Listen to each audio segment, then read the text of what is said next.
Yeah, I think the drafts are quite even, as in both teams have plays. I really like what Liquid have. If I had to choose, I think I would choose Liquid myself. But at the same time, I'm really surprised with the last pick, Mag. They chose to bat and Tide over Magnus. But there's a lot of synergy between Pango Mag that we've seen before. I mean, it's incredible. If you ever get to this Aghanims and Power with the Swashbuckle and like the AoE threat that you get, plus one of the few offlaners that really buff this TB damage. We don't really see Venge drafts anymore. Not many people get like some type of right-click buff for the meta form, but Mag and Power still works, still super solid. So I'm surprised that they got this as the last pick, and I think it was looking a bit weird before that for them, but yeah, I say that, but yet Gaming Gladiators, they can't lose. It's up to Liquid. I want to see them challenge, you know, the guys who came from upper bracket all the way.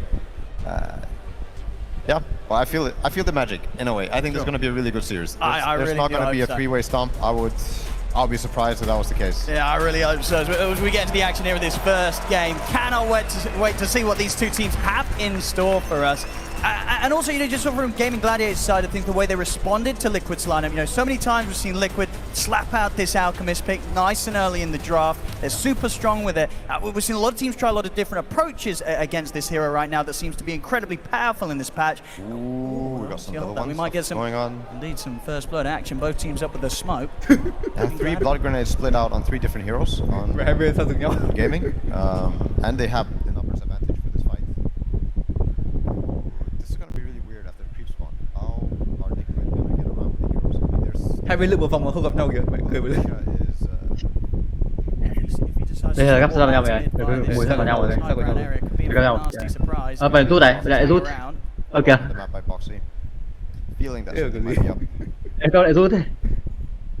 Making sure not to step into this area that they know there's a chance that Gaming Gladiators have wandered into. So Gaming Gladiators won't be able to catch Liquid by surprise with first blood.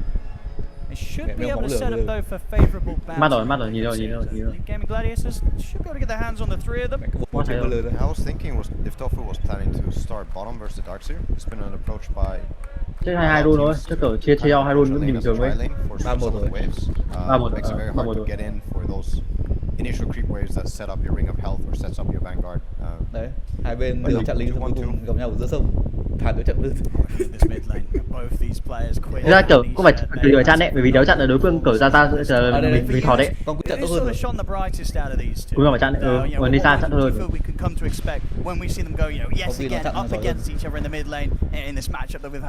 Time again between Gaming Gladiators and Liquid. I mean, these are definitely the 2 stars, like 2 of the star players from each team. They usually get a lot done. The drafts are built around bottom lane. What can I miss? Well, I think this is a Queen favorite matchup. If I cái Queen top 1 thật kìa, top 1 thật kìa. Queen also has looked really good. Xong đánh nát đi, xong đánh kiểu gì đấy. Ui, thôi xong rồi. Thôi xong rồi. As Zai does go down, but Boxy take out Celery first. That first blood bonus, and in fact, with the hook over towards Dyrachyo, get a few punches in onto the Terrorblade as well. Damage coming out from the Iron Shell. Dyrachyo puts some metamorphosis. Tí chết. Disastrous for the lane, but as it was, Dyrachyo stands strong. Celery's back in the lane. Cái bên đầu game đánh chiến đấy nhỉ? Cái bên đầu game đánh chiến với đấy. Kéo tiếp mẹ rồi đấy. Boxy, he's teasing with the hook. Dyrachyo, he's got to be careful that he doesn't get Ui. but not good enough. Doesn't get the connection onto Dyrachyo, but Dyrachyo will live, and Celery takes Boxy down in return. Wow. Ui, action lanes already. It was just the first creep wave, and teams really don't Thôi xong rồi nha, thế toát rồi nha. Con TB bạn sớm mình thôi toát rồi nha. Timings are happening so fast, and Bây giờ thấy không có hốp rồi đấy. But that was meta use. Meta Bây giờ thấy bây giờ hơi thiếu hốp rồi đấy. Để con TB bạn sớm này đỡ vui. Also getting that kill. Darkseer being dead is oh, look. Mid thì ngon kìa, mid thì kèo kìa. Thôi xong rồi, xem đi à, xem cuối. Ready to kill here. Level 2. You don't need to run around. Iron Shell into vacuum helps set up another kill. Yeah, and Quinn taking advantage versus the Queen in CS. From mid really matters to see the bottle. Ooh, rune destroyed. Does this mean Nisha will be able to deny the other one too? Quên mất rune, cứ bây giờ mất rune, không tranh rune kìa. Cứ bây giờ không tranh rune kìa. Bottle's on its way out. They're trying to do their best to keep it held there so Nisha can pop the. Pango mà không ăn rune nhé. Pango mà không ăn rune. Quinn got the bottle like way before Nisha. Nisha is going to be able to refill his bottle and still deny. Tưởng Mago nó vừa đi lên trên ăn cơ mà. Interesting. Ăn hụt sao ấy?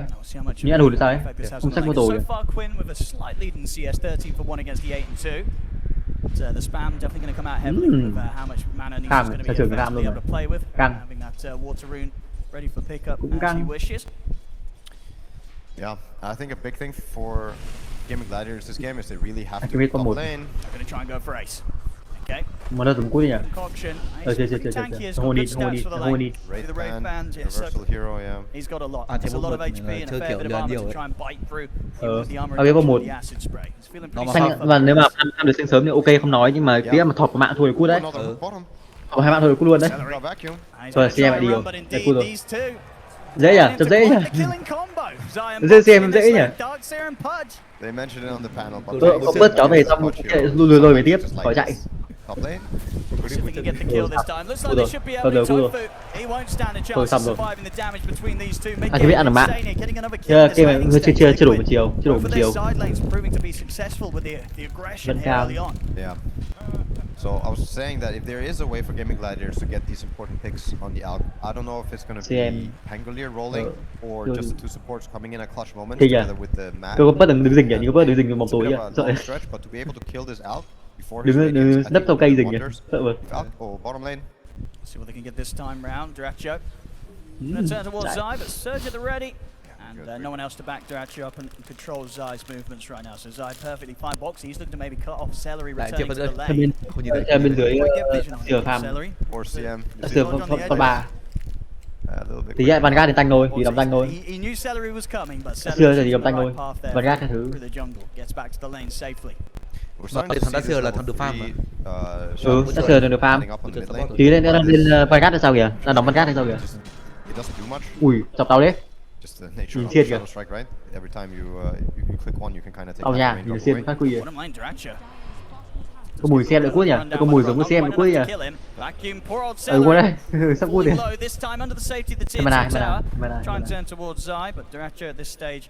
Rồi mana. Still on that long cooldown, so not quite able to fight back, and they've got to be careful. Boxy hooks back up.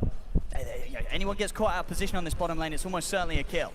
Darkseer low on mana. I mean, this is one of those resource lanes where once the top lane.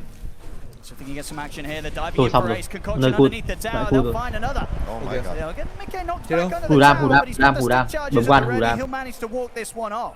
Liquid getting these kills. Already up to a +4 Trên ai cứ biết khỏe. Bữa trên ăn cây khỏe, cây mà căng đấy. Chỉ ăn cây là vác Radiant là sớm một tí cho đéo chịu đâu. Sợ đéo chịu đâu. Team toàn con giấy mà, team bên Gamin là con giấy mà. Từ đấy. Sonic Wave and Rolling Thunder. Ui rồi. Mà đất chính là chả con tanh ấy. Mà đất đi. Là châu mà. 6-minute rune now. Both teams really want this one. Is he going to be top or bottom? Boxy is going to hook it for his mid lane. Does he have mana? He does. Kịp ulti mà. He's going to walk in and try and take it. Mana, rồi. Not going to be able to stop Quinn from getting Ui. it. Oh wow. Tí chết kìa. Able to grab down the bolts and illusion rune. Tí cút kìa. Yeah, not the best rune I would say in this game for either team. This is a fun new patch, so once you see these runes spawn that you don't want for the first cycle, you know that the next ones have to spawn before another illusion rune can spawn. So that just means the 8-minute rune is even more valuable. A lot of focus now being put around this mid. Boxy. Oh, the hook's going to be able to find onto Quinn. Quinn's hit the 6 though. Rolling the ball already. In fact, Quinn nearly able to turn it around. Goes towards Nisha. Dễ bạn ơi, sao làm vào nữa? Kìa. Thế bây giờ. Ui. Ui đam kìa. Cua rồi. Hít kìa. Đúng hít kìa. Con này đam kinh nhở? Của này đam kinh rồi. Đúng hít kìa. That's so close. That's the infused raindrop value right đây. there. Stack đây. The shield crash if it wasn't. Các thủ stack đây. Worthy investment. Salary trying Tí to vào thôi. but a little too late. Instead he tanks a lot from the creeps. Các thủ stack kìa. Cấp quyết dầm. Có mùi xem cút đấy. Thì có mùi xem cút đấy. Oh, he tried to block his path. Có mùi xem cút đấy. Không, cho bỏ rồi. Láo vừa rồi sẽ là cấp quy đầm kìa. Cái láo vừa rồi. Ryan rồi. Rốt Ryan kìa. 2k tiền rồi. Có k4 nữa. Ôi ôi, tôi cua rồi. Càng. Trời càng. they've got to really think twice about who they send over towards this mid lane. Liquid, they're just on the hunt for kills right now, and they're getting them. 7 for 2. Boxy hitting a lot of these hooks. Đánh căng đấy, trong đánh đúng chất tướng ấy, đánh đúng chất tướng ấy. Prediction hooks. Liquid là đánh đúng chất tướng ấy. Maybe you won't need your alchemist to set these things up for you. They don't really have like amazing setup. Of course. Nói buộc đánh ép với nhau sớm mà, chứ để kéo lết con TB nó cứ farm được cứ gì là thua. Chứ bắt buộc đánh sớm thôi, cứ đánh sớm thôi. Để lết nó Magnus rồi còn TB phải vẽ ra. Còn Golio ấy, tí vào xin support nó muốn thằng một queen chết luôn đấy. Để farm được ấy. Lết thì bên Liquid thỏ đám, thế bắt buộc phải đánh sớm thôi. Buộc phải đánh sớm thôi. Even Duracho down here close to his tower. He's got to be cautious because level 7 Mùi now on the darks here. The ult's ready, drops down the wall, gets the vacuum back. Boxy closing in onto Duracho. TP's are coming in. We'll be able to turn the center. Post the minimum. Ui, không kia. And he's ready to save the day. Comes in with the 2-man RP. Duracho's still going to be careful of this illusion with the Iron Shell beating him down, and he kills nhỉ, it cổ just Thunder in tỉnh đấy. time. Nó chờ gần cuối mới dùng ấy. Ace continues to Cứ đoán vào đấy, rồi chờ cổ gần hết mới dùng ấy. Gần cạn máu luôn mới dùng ấy. Tỉnh rồi. Mà Thunder xong đang đi máu lại một phát hết máu. Mà tưởng là thấy quyết đoán ấy, thấy quyết đoán nó chờ ấy, nó chờ của đúng chấm máu mới dùng Thunder ấy. Quyết đoán vào đấy. Chứ thì bình thường mình mất nửa cây mình bấm rồi đấy. Thì mình mất nửa cây mình bấm luôn rồi đấy. Mà lúc Thunder xong cái gì kéo máu của nó nhiều nên nó đi máu sạch. Pokemon to mà, mấy cái đầu game to mà. Tôi cua rồi, con đấy cua rồi. 4 người quay chạy ra rồi. Yeah, and this is when Darkseer also is the most happy. Mana boots, ring of health. Nhìn sao Thunder chí à. Đây nhìn đúng của chấm máu rồi, đúng của chấm máu rồi. Đấy, đúng chấm máu Thunder. Đang đi máu xong rồi tụt phát. Hơn trăm máu ấy, còn hơn trăm máu ấy, của Thunder đúng hơn trăm máu. Tí cút, 2 máu. 27 máu kìa. Tí cút. 27 máu kìa, tí cút luôn kìa. Các bạn ơi. Trời cao thế. Rồi. Châu vương kìa. Ui, đội đấy, nhìn có cho đội che kìa. Nó dùng phòng để đỡ cái hút ấy. Finger. Xịn vừa đâu. Finger. Cái TB chưa tỉnh đấy, thôi rồi, xong thật sự có mùi cút đấy, có mùi gọi là liquid cút đấy. Đây cái không quy được cái TB các bạn này với dễ cút đấy. Rồi xong, Alchemist thỏ rồi. Alchemist check qua thỏ rồi. Rồi xong, check qua thỏ mồm rồi. Vẫn từng kéo. Tôi cảm giác là hơi nghiêng Gamin đấy, có ngay từ bức đội hình này cảm giác nghiêng Gamin rồi ấy. Vì cái meta hiện tại giờ bắt đánh người sớm cái này khó lắm, đánh sớm bắt người của này khó lắm. Kiểu gì con TB cũng trốn đi farm rồi ấy. Chỗ nó không thường chỗ nó trốn đi farm ấy. Nào bạn ơi. Từ từ. Block đi. Tôi phải block gì?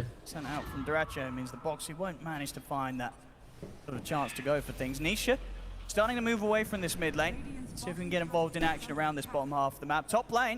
Có tới 6 rồi. See them going underneath the tower here. Rồi sao? Lại cua rồi. Rồi, xong rồi. Thời game này hết rồi. Cái mid thì kia là hết rồi. Đó. Ngược kìa. Ôi.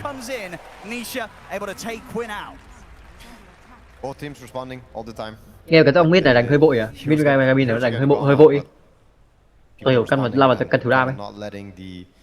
Swarm or overrun happen. Yeah, high level stuff. Pudge still not level 6. Tách kìa. Who got the wisdom rune actually for Dire team? Did you see it? Mới thêm một cargo chưa nói đi được gì. Im á. Yeah, we still don't have 6 on either of the support on Liquid side, and it kind of matters for the next fight if you manage to pick it up or don't. Okay. Radiance finished, is it? Don't see the... Yeah, Radiance is coming. I think the big timing for Queen of Pain this game is going to be the Aghanims, is what we've seen in the last couple of Queen games, that this item is probably the best build on her right now. And once you get that Axe, the AoE and teamfight potential just skyrockets. Now we're already seeing sort of how many team fights we're getting in the first 12 minutes. both teams turning up. And when you consider sort of like the carries that both squads have in this sort Nên of match, đánh căng nhỉ, lượt con lại luôn mà.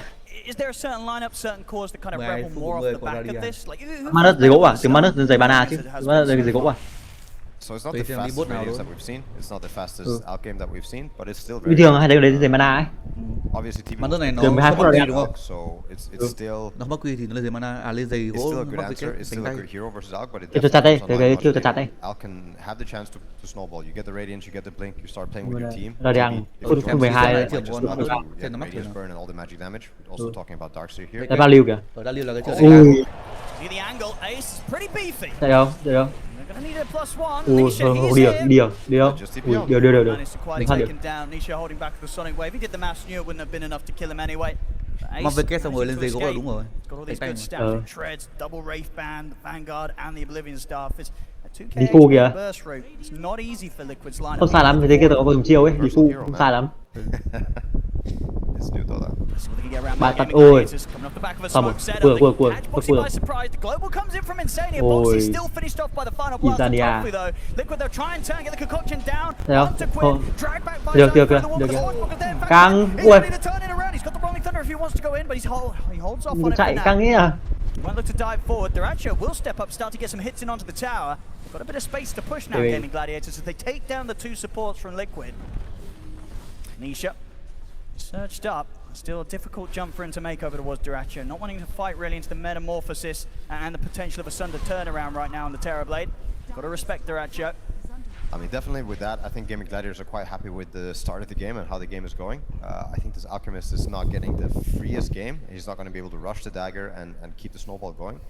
Even with that wall being on the Pango and Pango having the Diffu, you still see the swashbuckle. Like, xem this gì is trống. why he was the most contested mid hero last patch and why he's still good even after the nerfs. Double dam kìa, hầu cái double dam kìa. Especially with Mag. I mean, he wasn't empowered for that one, but this swashbuckle is going to keep getting stronger. Có Mango hầu cái double dam kìa.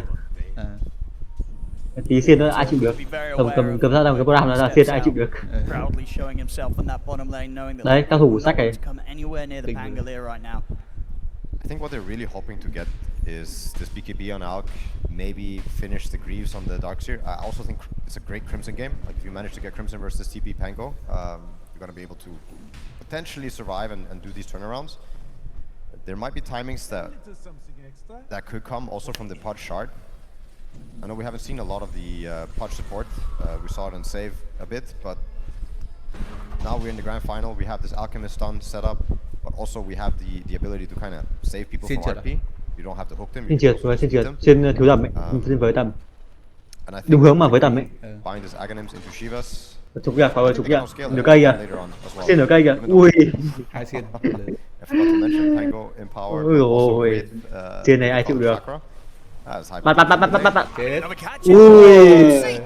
Hit. Dragging Nisha out of the way just in case there was Nhanh going to be nhỉ, another spell nhanh nhỉ, throwing his tỉnh distance vào đây. and another Hit kìa. connection would have killed him. Boxy proving that yeah, he can make the saves happen with the hook alone. Có chờ có chạy. Getting out of the protection with the dismand, but it looks like he'll die for his Có efforts. chạy Still rồi. stick around in the mid lane. Gaming Gladiators, they're not happy with the Đôi khi fact cái Gamin ăn rồi đấy, rồi Gamin ăn chặt rồi take đấy. him out. I'll see if they can try and catch Đánh him về lết, else. đợt sau ăn lại bông lại ăn TB được. Comes in with a swashbuckle immediately, wipes out half Chỉ khi con TB báo cho con MK hôm qua ấy. They'll be able to take control of the Chỉ con TB area. báo cho MK hôm qua không đi thua đéo được. Yeah, this is not the normal game that we usually see from Liquid, especially in these Alchemist games. He usually has a really good start and is able to kind of connect into these fights. Hôm nay tôi không nghĩ TB báo đâu, rồi đánh chắc mà, đánh chắc vào được. Hôm qua chưa, kết quả con MK hôm qua chịu bị ông báo vừa được. Bị chửi đấy, bị chú chửi em boost game đấy. Cầm pop 104 đi được có 16 gram ấy. Bị chú chửi em boost đây, bị có fan chửi em boost đây. Ông chơi pop 1 04 xong rồi gây cả game 40 phút ra gây có 16 gram ấy. Cái tù vừa cái tù mà có support đấy, cái tù mà có support. 16 k lam. Hôm qua xem các bảng mà thống kê cứu trận đấy, xem còn mà thống kê cứu trận đấy. Các MK 04 điều 16 k lam. Nghe đuôi cầm con support đấy, em chúng chửi em boost mà, bị chúng chửi em boost game mà. Điều mà chửi em boost game mà độ được đấy. Đâu chứ ông cầm pop 1, ông 04 ông deal cả một game 40 phút ông deal được hẳn Ông đi vào hàng 16 gram ấy, buồn vãi. Thua của con support đấy, thua của con một con support đấy. Game đấy có invoke cái cánh cong lưng, hơi có invoker cái cánh cong lưng, nó có thiên hỏa. Đánh kinh thật, theo invoke qua đánh kinh thật. Ông over spam mà thiên thôi, đánh thiên hỏa nếu có CC ấy, có không CC mà đánh vẫn trúng ấy. Thật. Bảo hôm qua ông kia pick còn ông kia pick invoker là pick liều mà. Vì team mà không hỏi cho không pick để cho canh invoker ấy. Ui, nhưng mà nớt kìa. Đỡ hút không có cứu kìa. Ôi.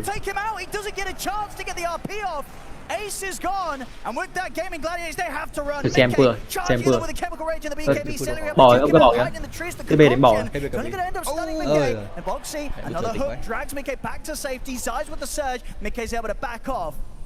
Cho hôm qua ấy, con cho đã bảo luôn mà ông kia mấy ông kia pick invoker là kiểu hơi là ông kia tự tin tại đái mới pick dám pick invoker ấy. Đủ tự tin vào lực tin nó đấy mới pick dám pick invoker team đấy, bởi vì team đấy là không build để chơi quanh invoker ấy. Nó không biết team chơi xung quanh con invoker. Team không có choáng, không có giữ chân gì cho invoker nó thả sunstrike chuẩn thứ ấy. Và khi mà hôm qua ông chơi vẫn ném sunstrike không choáng luôn đấy. Trên team luôn không cần setup luôn, tự ném vẫn dùng ấy. Hôm qua mà ném sunstrike ăn đồ san đây. Đồ san đây. Ngầu. Mà nó Berlin vào đánh ủi về xong rồi bị thằng bút kéo.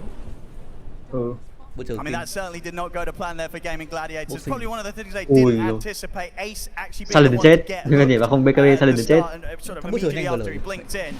It's exactly what Liquid needed. They có BKB sống, có BKB thì tùy sát được mà không BKB chịu. I have a feeling that Cái biết lúc ý bọn team Rider có mắt không mà bút tôi nghĩ nhiều khi nó kiểu nó hút để cứu ấy. Mà hên xui ông kia nhảy, ông kia Blink vào thành highlight. Tự dưng ông kia Blink vào thành highlight ấy. Tức là kiểu mình nghĩ ban đầu chỉ kéo về để cứu ấy. Đồ ra thì highlight cũng là dạng may mắn. Cũng là dạng kỹ năng. Ba. Dùng C cả, dùng C.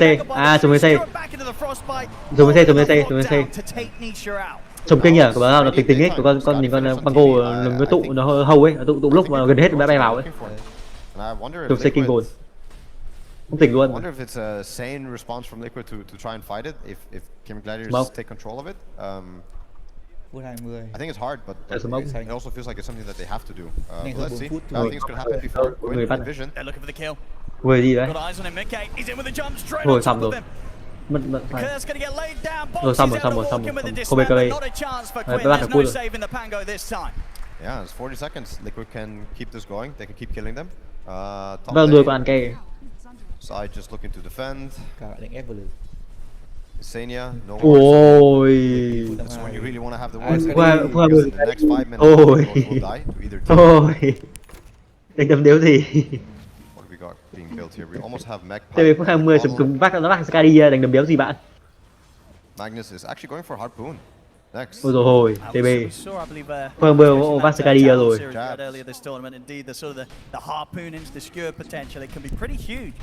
I'm also quite curious as to Rasho's build. I feel like pha thấy ấy rồi, hai người của Sky đi là kinh bắt đái rồi gì nữa. Đồng đội tách cho 3 như thế. Ta chỉ kể một phần là đầu game ăn được mạng nữa, đầu game con TB ăn được mạng nữa. Một phần nữa là đầu game con TB ăn được mạng. Mình chơi thì không được stack, thế nên thời gian farm cứ phải tăng lên. Không một stack, thứ hai là đéo ai bảo kê ấy. Chúng kiểu mình đi farm mình bị săn mà đéo ai bảo kê mình ấy. Kinh. Kinh. Sát pull luôn kìa. Bắt chết đấy, quả là bắt chết đấy, lao vào bắt chết luôn đấy. Vong về dã, vong về dã chết luôn mà. Lấy con kiểu silencer ấy, tú về dã cho chết chạy sao được.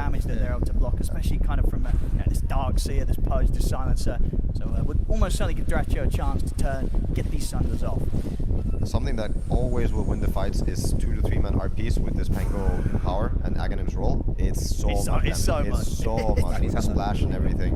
Mid lane, it's gonna be RP'd again. Ui giời ơi. Ôi, tôi thấy kìa nhá. Ôi. Links up for Nisha. Nisha's perfectly fine. One team revealing with the RP, the other responding with the global sights. Midgate's thinking about running in on this one. Sần sơ. Ôi thôi rồi. However, they're taking the fight quite close, Ôi, sao- sao quite rồi? deep onto Liquid's half of the map. Đi, Pretty much lấy reaching bật lên, towards the bật base lên. side. Steps in against a two-man vacuum. Mickey pops the BKB. They're still on top of BKB the Ratchet. Thunder, Thunder, Thunder, Thunder, tỉnh rồi, Thunder. Thunder kịp không? Đỡ được, đỡ tỉnh rồi, đỡ tỉnh rồi, tỉnh rồi.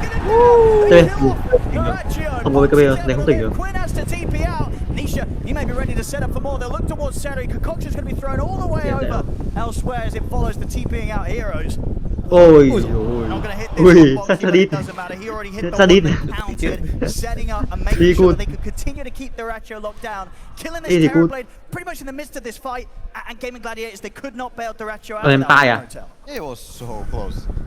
Lên pai này. So close. Like it was close to him getting the Sunder off. Có thể lên pai này. Also being an absolute disaster for Gaming Gladiators. Kìa, có thể lên pai kìa.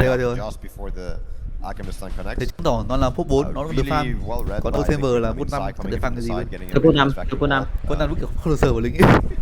Ừ.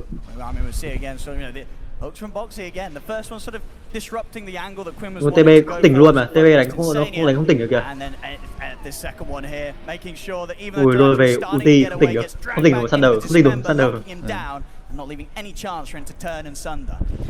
And that changes Hoặc là lẽ phải Alchemist vào line. quả đấy ta, nếu mà Sunder sớm Like, chắc là like, câu vài giây nữa. Mà nếu mà Sunder sớm ấy. Once he finishes that, yeah, I mean, especially with the glimmer and the pipe, you'd like to think that he'll survive the magic and probably be able to get a decent Sunder off. But before that, you're gonna have one or two items on Mika for the next fight. Roshan did not die during daytime, so I stand corrected. BKB kìa, đấy, biết ngay mà, nó rất BKB rồi, bắt đầu rất BKB rồi. In a minute, less than a minute. Xong rồi, Zania. ui rồi, một combo. He's going to get got pretty easily there by Quinn. Dễ à? Gặp phải xuống dễ à? Remembers, keep pointing Em out phải that chết luôn. this Pango will destroy these squishier heroes. Shard picked up for Quinn. Mình để chết Also luôn. very Rất good là- for him. Now you can kind of tank the hook, and unless the global or silence connects right away, you're most likely able to get your ulti off. Thinking about pushing on a bit. Con theo con Mango là giàu phết chứ. Mango giàu ấy chứ. Appealing target. Ừ, giàu làm giàu phết kìa. Hover around for now. Tao 4 Have em quất the gì. full lineup here, Gaming Cái Gladiators. Mango giàu rồi, giàu vừa được. Completely for the push. Yeah, they're actually definitely going to be focused on getting that next time that BKB Cái bit thì finish. tiền rồi, không hack tiền mà. Không có bột không có hack tiền mà. So we're in time, quick with the blink, and now further TP's coming in. Liquid wanting to set up here around this tier 2 to make sure the Gaming Gladiators don't manage to push on for anything.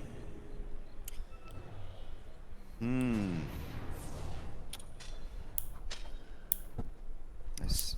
I mean, can Gaming Gladiators go for Roche? I mean, both of these teams, are you sort of needing to find a fight first? Đấy, pai Who kìa. feels more confident walking into the pit, knowing that the other five are still alive? And what we talked about the other day with the buybacks and the outpost, I feel there should be a timing for the team that controls the outpost where the Roche is at that allows them to approach the whole Roche but also the fight in a way where you can start it, and if they come, you accept the fight, and whoever has buyback is going to open up the fight. It could be Sanser, it could be Podge, it could be one of the cores. And yeah, you accept that I'll most likely die, but... Nhưng còn BTB phải sớm bắt ăn sớm vừa được. Instead, Gladiators seem to just be taking it. Ồ, They're Liquid going to go mà straight in. I think that they'll be late, they'll be way late. Liquid that you ra vào đây rồi, ra vào đây rồi, ra vào đây rồi. Nó vào ra vào đây rồi, nó muộn rồi, vào này muộn rồi, không cướp rồi. Và quả sao muộn rồi. Ông kia nhận ra hơi muộn, Liquid nhận ra hơi muộn. Vêu nhận ra vào đây có vẻ hơi muộn. Cao, cao, cao. Ôi rồi. Ui, 140 kìa. Not enough to immediately kill off any cores though. They take Tofu down. See if they can get anything bigger. They try and chase for Quinn. Quinn turns with a swashbuckle. Still has the rolling thunder ready to play. The illusion is đánh luôn, ôi Sunder đánh luôn. Căng, nửa cây Sunder luôn. Liquid giúp về là thằng kia mất cả BKB, mất cả cái Liquid, they'll be able to retreat. A good opening to the fight there. Only results in the one kill, but doesn't cost Liquid any casualties. Mất người rồi, mất người rồi, đánh đẩy tiếp cũng khó, đẩy tiếp mới khó hơn thiếu người rồi. Things to come there. If they can continue to hit these sort of four-man vacuums into concoctions.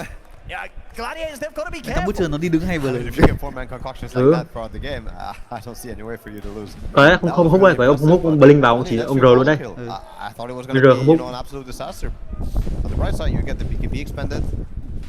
Aegis tính ra delayed tiền for a tuyến minute. của cái We'll see it again. Liquid A của glorious display from Liquid here with this jump. The fourth man vacuum in a concoction, and as it was, even with the global coming out, they're able to. Nhưng mà vấn đề của mấy ông cabin là giấy, mấy ông cabin là có tanh đâu. If that global doesn't hit before the mag blink RP, I also think they turned really hard on Gaming Gladiator. Like that would have been a Darkson and out dead. Absolutely, yeah. That is the one thing, you know, both teams They've both got the wombo combo, whether it's the mag or the dark seer. Even if you're not the team jumping first, you've got to be so prepared for the follow-up coming in return. It really feels like they're running into this damage issue now on Liquid, that they can't burst and they are going to lose the long fight. The potential that comes out from this Pango mag TV is much higher than anything Liquid can produce. I think we have to look to this Queen of Pain for more scalability, more late game. I think she has to do some work. She's looking to get Octarine. I think once you get this Octarine Shivas, you become a different hero. And now you have a DD Arcane Rune as well. That should help. Yeah, it's either you get these 4-man vacuum outstuns and then some Queen of Pain AoE. It's either that, or you manage to isolate heroes with stuns, hooks, Link Alk, and yeah, you pick them apart one by one. But in a straight 5v5, I think Gaming Gladiators just has a lot more firepower right now. You can certainly feel it with the way that they're moving. Straight down to the bottom lane, they're ready to continue to push for these objectives. Around the remainder of this Aegis time, he's still 2.5 minutes to play with for Quinn. Có lẽ là con Manus cầm cửa Azir à? Get a free wrist and rune if he looks up a bit. Đây không có Azir cả. Đây con Manus cầm Azir à? Nice. I am the carry. I think. Wonderful. Oh, they shot. They want to fight this. There's the jump in. Bên kìa, con Manus bết kìa. Blink vào đừng nhìn một lúc kìa, bết kìa. Bết kìa, đừng Blink vào đừng nhìn một tí, bắt đầu mới chạy lên đấy. But with the buffs coming out, Nisha's perfectly fine. And Mickey, he's considering getting in on this. He's cooking up the concoction, jumps in. They're going to go towards Quinn. He's up to the high ground this time. The Sonic Wave not actually catching either of them. I don't think there's Quinn and Celery are able to split. Mickey, he's got to find his target. Akavit thả diều chứ đi thả diều kìa. Akavit thả diều kìa. Không biết ai kìa, thấy không? Akavit thả diều không biết ai kìa. Bảo rồi mà, nó không thích cái đấy khoanh lắm, lết được khoanh lắm, bị đồ khai chết.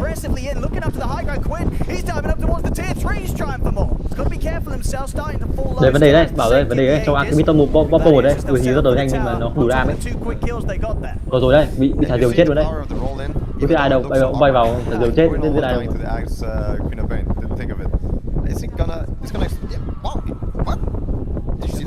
It deals damage through his shield crash. The roll up. Oh, through the roll up. Yeah, I mean, it was just the 50% right. It's the 50%. You just get the 50%. It was much more than that. Oh, he has a talent, right? On the that's level 20, so he's not level 20 yet. That just looked like so much damage, way more than the speed. What an item. You're killing people in the backline because they also forget how. I mean, yeah, if Quinn didn't have the roll there, the full damage might have actually ended up. Yeah. Quinn having to keep his cool. Ngon này, vừa với được Restoration ngon nữa thì đi về này. He had like 3 people standing around the TV before. Nobody was paying attention. I mean, so the overall fight. Đi về kìa, với được Restoration nữa phải đi về luôn kìa. Watch out for, this sort of whole move where Liquid going with his vacuum and then suddenly Ace, they're kind of focused around this Magnus. He gets off a good RP. Yeah, decent. I don't even think it has to be great at this point. There's so much firepower mid lane. Làm gì đây? Chắc câu chiêu rồi. Câu nguyên rồi, câu nguyên không có Oni đâu, câu nguyên đâu. Mới bị cái gì rồi? Thế mới bị cái gì rồi? Gaming Gladiators, they can sense that Liquid's fully set up themselves to fight this. Gaming Gladiators don't want to give it to them. Ace playing so well though. I'll see where he goes next with his build. 2,300 gold on him right now. I mean, anything that you feel really adds to the way that Ace is playing these fights? I mean, with the Harpoon build, I want to say the Refresher eventually. I wonder if you're looking at something that helps enable RP more, like it could be the Netherlands, Octarine. Đấy, các thủ phút 30 với Antomento. Lotus or Lickens, but it makes no sense this game. Các thủ phút 30 với Antomento kìa. He's going to keep building on the RP and his own tech ability. He's doing exactly that. Yeah, wants to make sure he can. Hóa ra chắc chắn đồng đội đúng không? Hóa ra chắc chắn đồng đội. Các thủ phút 30 với Antomento kìa, chứ Antomento kìa. If it leads into guaranteed kill, it's more than enough to set you up for success. I still think Liquid they need lại ngon, có sát cho CX kìa, ngon. Approach this differently and play more on people being alone. Bắt đi ba đài đấy. Đi đây, thật bất chờ ba đài đấy. Rồi ba bèo không biết thằng bắt nào ấy. Bây giờ nhìn không biết thằng bắt thằng nào ấy. Blink vào ông mất được cái máu đối phương mất gì. Cứ rồi không biết thằng nào bắt thằng nào.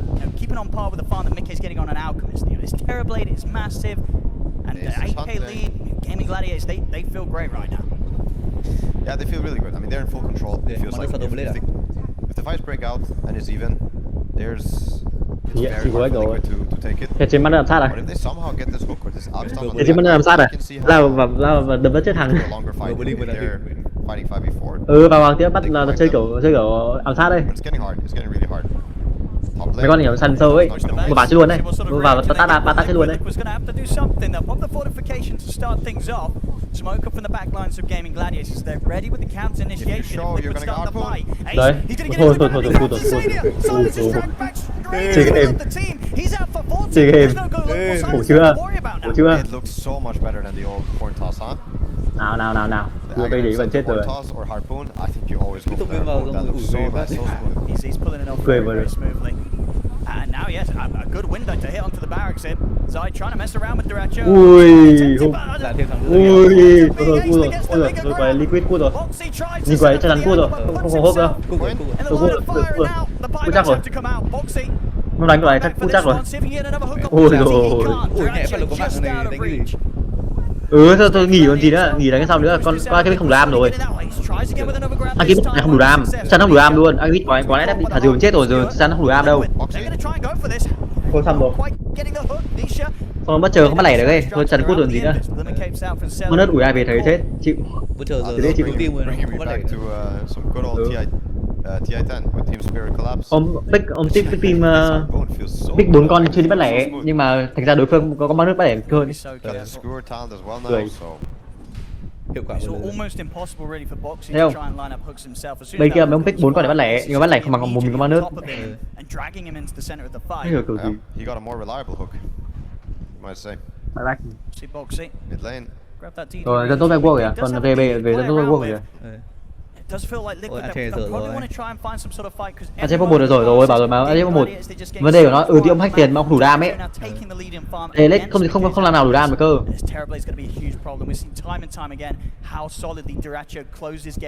Còn hôm nãy đánh nhau chơi anh chơi mà bị ít đồ. Vấn đề hôm nãy ông chơi bảo đây ngay mặt hôm nãy mà chúng nó còn đồ chúng nó ít ấy mà ông Alchemist nhảy vào chả bắt được ai ấy, thằng diều chết đây, có nhảy vào thằng diều chết rồi đây, có bắt ai đâu. Bây giờ dừng cửa chơi nữa, bây giờ sao chơi nữa. Đây là đồ đạc số đầy đủ cái kia chơi đéo được nữa. I don't know how you kill this guy. Paladin sword. Not only is he huge, but there's so many ways to bail him out. Ôi, nhìn con TB đi, không chơi game đi. Đồ TB kìa, phun đồ vậy rồi. Nếu không chơi game đi. Chạm vào rồi. Không rồi. It's a dangerous part of the map to fight around, but of course this is the buyback area. Liquid only have one buyback available though. Quinn, he's going to start things off.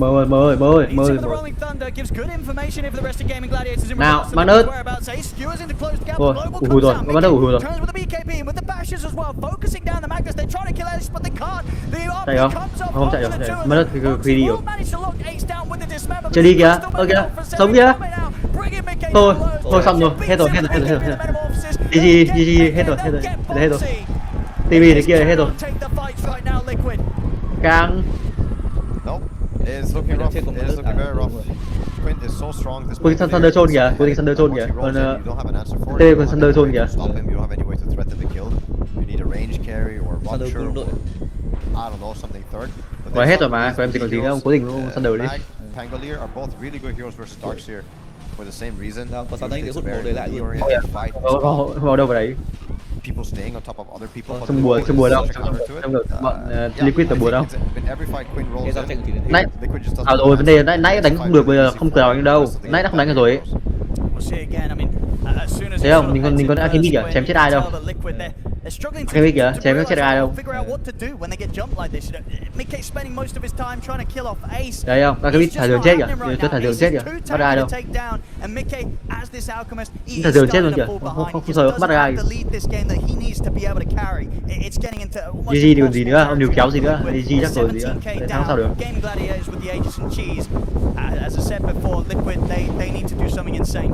GG tầm này đánh sao nữa. I'm looking at the Queen of Pain. Looking at you, Nisha.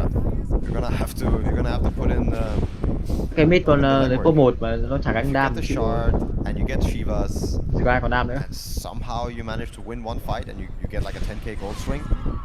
I think Liquid might hit some really cool timings, but yeah, it's now or never. I think GG is looking to take all three sides. I think so. If nothing else stops them. They're going to feel pretty strong off the back of this push. Metamorphosis up in a second. RP's back up in 5. I'm looking at the ace, I think my only question is he gonna let anyone show? So Nisha got away with one there, but other than that, you Đánh kìa, đánh kìa, đánh kìa. Dratcher's Các bạn kind of gì đây? deep, but Ace is going to be able to skewer Boxy out of the base. Ôi, Get rid of the Đây là ám punch. sát này. And that's bảo all rồi, Brax. bảo rồi, tôi hết rồi mà. Đánh cái sau nữa. Gladiators to clean up the first set. nãy chả đánh rồi, rồi đánh cái sau được. Can be expended. Rồi, This TV cửa. is 400 per hit. Ủi nhẹ của bạn. Okay. Bảo ông pick cũng bất chờ cuối sai mà. Cuối nãy ông phải pick mấy con, cùng lắm là cũng pick mấy con Karim 2 ấy. Giờ có đam mà gánh chứ giờ ông đã pick này mà chỉ có đam. Thấy không? Chỉ có đam đâu. Tôi sẽ ủi thằng nào về thấy chết mà. Bây giờ tôi ủi thằng nào về thấy cút mà. Khổ vãi. Rồi sao? Cút rồi. Ra back rồi. Pick sai bảo không pick sai mà cuối ông pick cũng bất chờ sai vai đái. Không có đam. Ý cùi nha. Lucky to be as quick as he was there with the blink reaction. Nearly gets caught by a skewer. Ôi, bây giờ. Right in front of him, he's not going to get it. As the racks, they're getting taken out. The range racks is gone. Foxy will get the dismember of Mickey as well with the BKB and chemical rage. This time it's enough to take Ace down the 3-man vacuum. They get the stun full of liquid. They're taking down a third. They can even look for more Quinn. He's going to try and go for the team. TB có mất mở lối, mất mở lối, mất mở lối. What? He should spell Yeah. the base as well. Oh my goodness, they nearly got him as well. Kìa, sao ở bên cái gì bên kìa? Push back gaming gladiators because they had to expend the buyback from Nisha. Vừa lối, có mất mở lối, mất mở lối. They needed the chain stun on the Magnus. They needed the punch on the and then they needed the 3-man vacuum into the out stun. That's how Liquid are gonna come back. Yeah, I think the big sort of change around this time. Mất mở lối, mất mở lối. They could get him. Đấy, thấy không? Mất mở lối. Mất mở lối. Mình không follow được, không follow được, được. Again, hitting these combos, vacuum concoction. Hút vào. He's given a little bit of a hope here for Liquid. Rồi ảo cái đáy, chết dài chứ, ảo ở đây. Ảo nó chưa được, chết lên về nhà chết. Some frustration here from gaming gladiators by the looks of it. Yeah, They expected to be able to close this one up quite easy, but Liquid not going out without a fight here in this game one. No, don't count them out yet. I mean, I was about to, but after seeing that, Thằng nó I được still vào think they need to pull off the same type of magic. magic. They somehow need to kill a guy for free. I think Ui, it's really TVD hard. lớn rồi kìa. I think it's up to gaming gladiators to kind of. Thế như bán đồ sao? Thế như bán đồ rồi. Bán đồ đi lớp thì lớp này là full đồ sẵn rồi mà. Get the BKB off. Ô bán giày kìa. Chết giày luôn kìa. They're pulling off. Căng. They pulled off the impossible. I don't think that. Mà lúc Căng. thằng nước vừa linh vào là cái gì là cho nó nhỉ? Roche can spawn. Mà nứt Blink vào xong ăn bát mồm. I think gaming gladiators have no reason to really. Mới bắt Blink vào ăn con Alchemy thì cầm bát mồm ấy.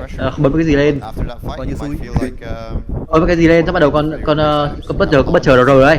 Sền chết luôn đây. When looking at the overwhelming blink. Sền chết luôn đây. Còn cái con mất nứt vào ăn cái bát xong bị sền chết. That's quite big. Tuy nhiên là bát do tính thường đúng không? Không phải là bát do kích hoạt. Không đi lắm. Thì nhớ thằng con mất nứt ăn bát trước xong bắt đầu bị ulti về.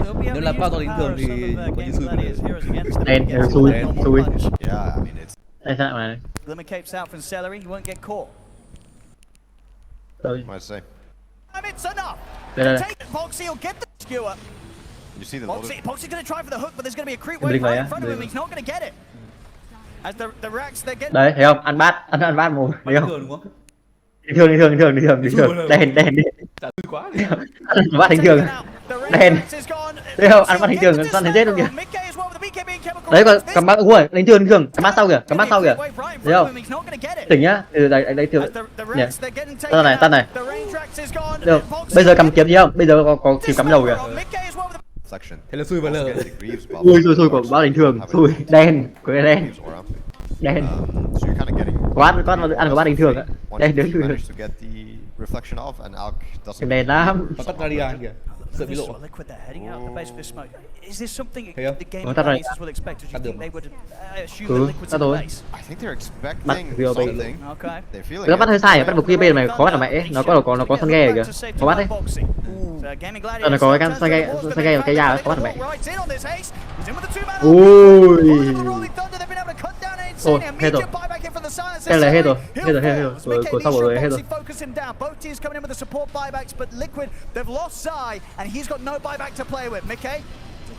Ui. Hủy diệt này chịu rồi. Thôi xong rồi. Hết rồi. Mấy hết rồi. Cái game hết rồi. Không còn gì nữa rồi. Để hết rồi mà, có nhảy cuối của kia bị phá xong rồi. Của kia con cao tuổi gì hay quá. Có thể lời hết đất hay vào đấy. Ui, nó hết rồi, không còn gì rồi. Không còn gì nữa rồi. Không còn gì nữa rồi. GG chứ còn gì nữa, tụi này đánh sau nữa. GG chứ còn gì nữa. Khỏi back kìa, cứ không back kìa. Ai cái khỏi back kìa. Đúng rồi. Cái team 3 người khối back thì đánh được, tép sao được? Đây thằng giờ thua mà, tép sao được? Đây thằng giờ thua rồi, tép sao được? Tép kiểu gì? Không kêu còn 50 giây nữa mới xuống, tép kiểu gì được?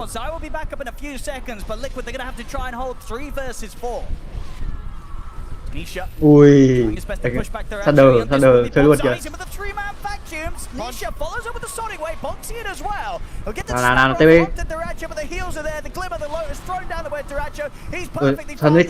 Satanic.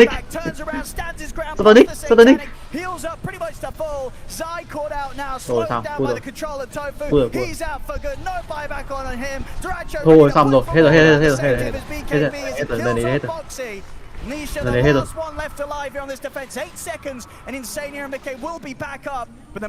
Satanic đừng bật Satanic cậu chém kia. Để chơi gì nữa? Support bảo kê nhau hiệu quả vậy. Nhưng có counter hết hay mà, counter quả hết hay vừa rồi. Counter quả hết bảo kê hay vừa rồi. Thôi, rồi xong rồi. Thôi không buồn. Nhìn one rồi, quả anh nhìn one rồi. Đánh đéo gì nữa. Thôi xong rồi. Hết rồi, không có gì nữa. Không phải back. Tuần gì rồi. Bảo rồi bán chắc chắn là nghỉ rồi, đánh sau nữa. Nãy chả đánh được rồi, nãy tưởng lúc mà bọn Gaimin chưa khỏe chưa có đồ chứ đánh được rồi ấy. Rồi đánh sao được, rồi đánh sao nổi. It did almost feel inevitable right now, Tao. Anytime you're sort of playing this out lineup and you fall behind, yet this out falls behind, you're getting outfarmed by a Terrorblade. There's very little comebacks in sight in a game like that, no, Tao. Everybody played really well in Gaming Gladiators. They also decided to go against one of the Liquid's successful strategies that they've been rolling with in the lower bracket. I think the Alk was off to a slower start than usual. I mean, you're getting this 13-minute Radiance, which feels a lot different than the 11 or the 10 or even earlier. I really like the Gaming Gladiators. They're deciding the meta with their own stuff. I also think Liquid, they have the ability to challenge them, but at the same time, I think they know best right now. Like Gaming Gladiators, they just seem unstoppable. I don't know what I would give them. Quinn on this Pango should have had a harder time, but managed to out CS Nisha, and yeah, they're all on point. I think for me, Ace still the MVP for this, and the Underlord game that he played, incredible. Right time, right place, playing his hero really well, owning the lane. No, absolutely. And it has that flexibility as well. I feel like kind of last patch, Ace was one of these offlaners that really started to push the kind of the less greed, the more auras. But in games like this, when the team realizes, hold up, Ace, he's popping off on his Magnus, let him get the items to make the plays, and then Tofu and Celery, they've got the team covered in the aura department, in the Sage. You know, these glimmers, booster bearing 4 stars, pipes, mechs, the supports have got that. Ace has the chance to focus on making these jumps happen, and it pays off. Quinn and Duracho with the cleanup, as always, as they do when they're on pretty much their best heroes. Duracho, TB, and Quinn Pango. A tough game one for Liquid. We'll see if they can pick it up after this, but so far, with the opening to this best of 5 grand finals, Gaming Gladiators looking to come out and on top. Nhìn mấy ông kia xem. Hay biết cái có 30 cái đạp ấy, đánh đâu được. Cái thế nào được. Chúng em là khả năng tới đánh kiểu này khả năng cao Gamin ăn rồi, Gamin đánh chắc vậy ta. Nhưng Liquid kiểu thích kiểu đột biến ấy, nhưng mà mấy ông làm không tới ấy. Còn là không tới được ấy. Pick combat trời chơi đột biến đấy, nhưng mà có đột biến ở đâu, nhìn thấy không? Bắt lẻ mong bốn bắt lẻ chuyên bắt lẻ không mong một mình mà nữa. Được gì nữa? I mean, this hero, as Faith Beyond knows, he's picked Pudge in grand finals before as well. It's very hit or miss, and I don't just mean with the hooks. I mean, like, if you fall behind, you are just beyond. You're less net worth than the 5 position by like half. I think at the end of the game, he was the lowest net worth in the game. That is what happens on Pudge. He tried his best. He hit some really nice hooks, but you kind of have to snowball with this hero. And he was early game, but a few deaths and he falls off entirely. Yeah, I mean, the early game was pretty cool. The Pudge looked kind of awesome when he was getting kills left and right for Liquid, but as the game progresses, you really feel that lack of a range support protecting and buffing his allies. The first Tormentor shard for Liquid unfortunately went to the Silencer, which is not something they were looking for. They wanted it on the Pudge, and that kind of put a dent in their plan. Suddenly you have this kind of melee hero waddling around, whereas on the side of GG, you have this Coddle who bought auras, who bought a Lotus, who bought the Pipe, who allowed the Magnus to go for this really awesome Blink, Harpoon, Octarine core build that allowed him to play the game so well on Ace. What did you make of this game? What are your thoughts, Faith Beyond? Well, for parts, it's just too easy in this aura patch. You hook someone and you're dead. It's just too easy. And for gaming, I think their drugs, their lineup just too solid. They have Koto plus Pango to pressure the map, and they have Terrorblade to secure the late game, and they have Magnus for counter initiation. So they're just too solid, hard to beat. Hard to beat, and we thought the mid lane might be the difference maker, that Nisha would, on his Queen of Pain, beat Quinn and set the tempo. We can take a look at the head-to-head stats for those two players, because, yes, it did go quite well for Nisha at the start, but as we can see here, Effie, there's quite a stark difference on impact later on. I mean, when you're talking about this Pango Coddle, especially when they hit that diffusal timing that we mentioned, suddenly you have this kill threat on the map with only 2 heroes, allowing the rest of your heroes to play opposite sides of the map. And we saw Quinn get all of these picks in the early mid game with the help of the Coddle. That's something that Quinn couldn't do. She was dependent on the rotation and any kind of impact that would come out afterwards would be dependent on Bin chắc của mẹ đánh top dưới thì chắc ăn đấy, chơi quái chắc ăn đấy, nhưng mà cuộc đánh bọn Bin thì khó vậy. Bin đánh chắc mà. Then the Queen looked good, but if that Vacwell initiation was just countered, they were able to disengage from it on the side of GG, then suddenly you're lacking in the same impact as a Queen of Pain than you would have on a Pango. Yeah, we had some good moments still coming out from the Queen of Pain later on. Of course, I'm talking about the high ground defense that Team Liquid was able to do. Getting that combination right was really key with the vacuum and the stun coming out, Jenkins. That was moments where we thought maybe Team Liquid can make a comeback. It was very beautiful Dota, and it was just like a pure outskill in that moment, just synergy between the players. But I think it goes back to what Faith Beyond was saying during the draft.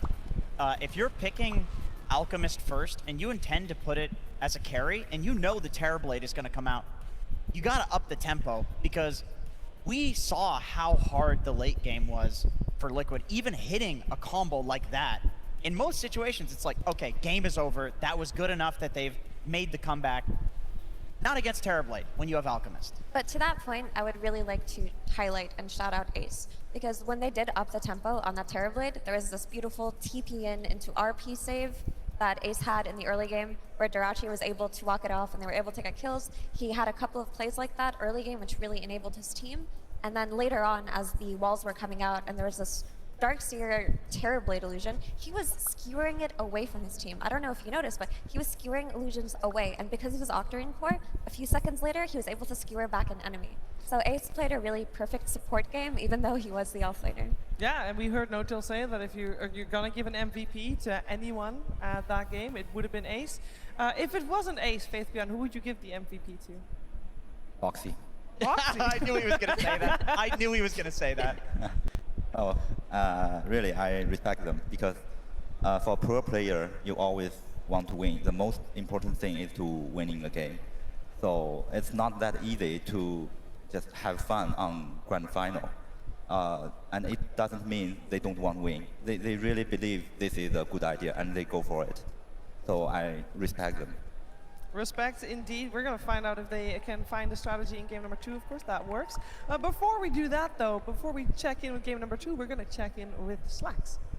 Hello again, Streamer. Yes, I have found him once more. Ladies and gentlemen, give it up for the Gladiator from Gaming Gladiators. Welcome back on the screen again.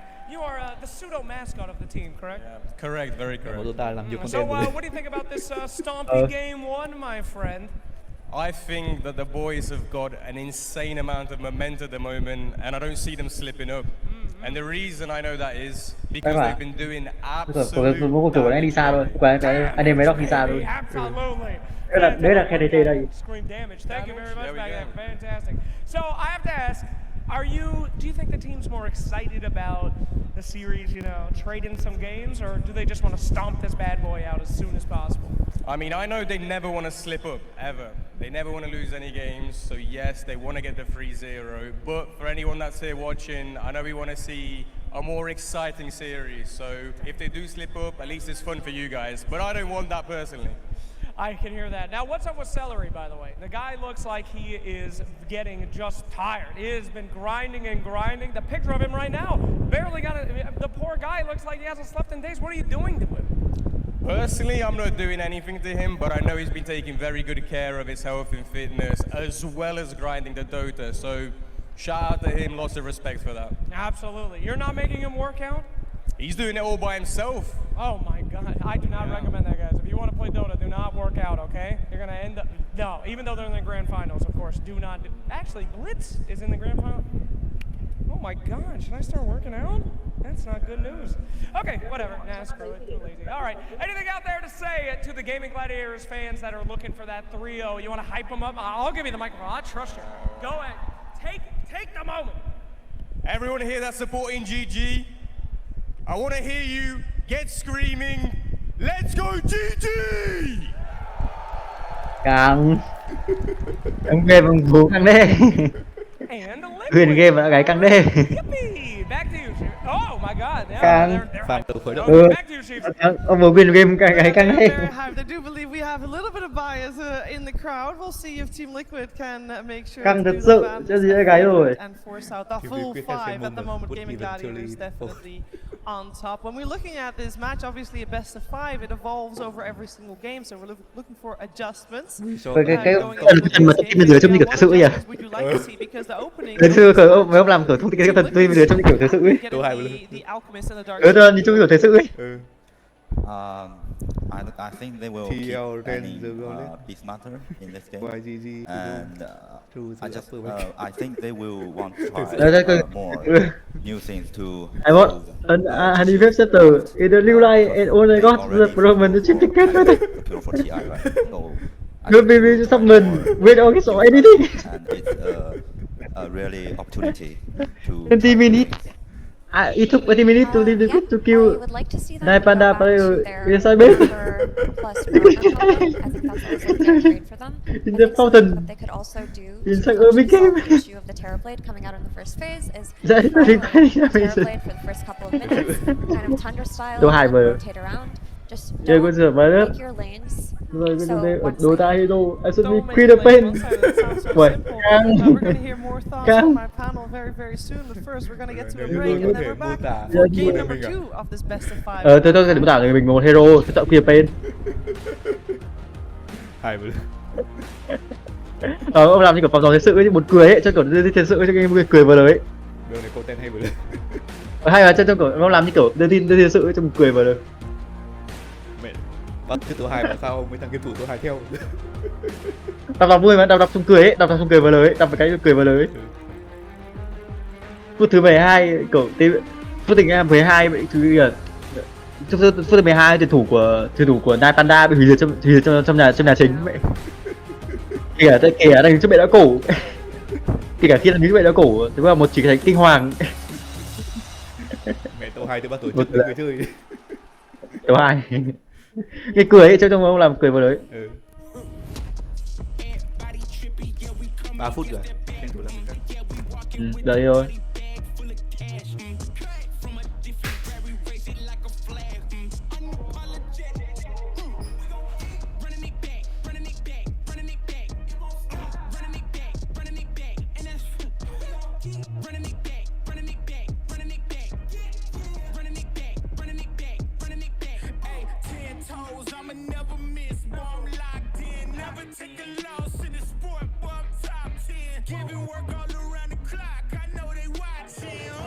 Không cười phải là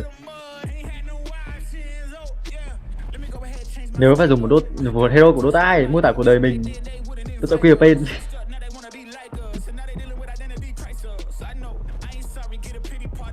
kìa có đây cái còn 12 phút kìa.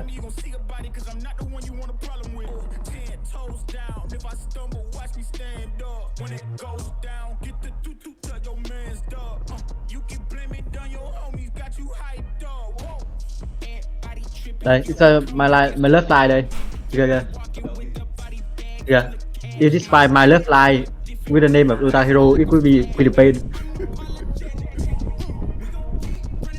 Mô tả tình yêu với cuộc đời. Philippines. Đi ra rồi hết. One kill, quay tofu, hết half đam. And 3 time a kill. Kia kìa. Guys, mình có đồ drop the game on even on the first set investor. Boom. Giờ just drop a game in playoff. Một minus.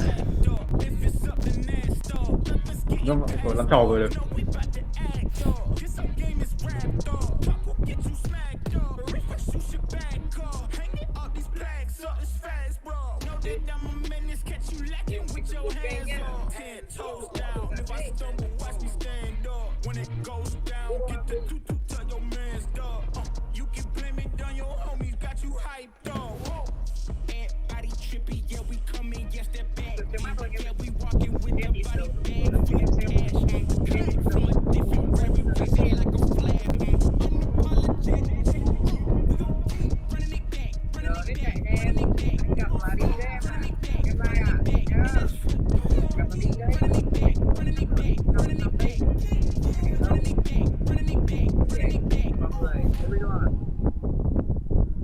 Đúng cười, xem cơ làm kìa. Game 4 nhìn game 40 đam kìa. Rồi chứa 1 kill. Từ khi Tofu ghi chơi chỉ gây được 10 đam khi có gấp 3 lần số kill.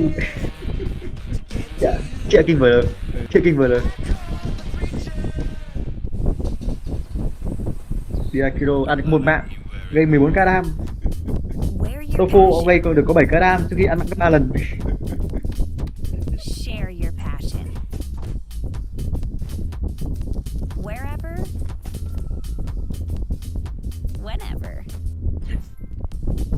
Gaming is a lifestyle. Get your merch at shop.eslgaming.com.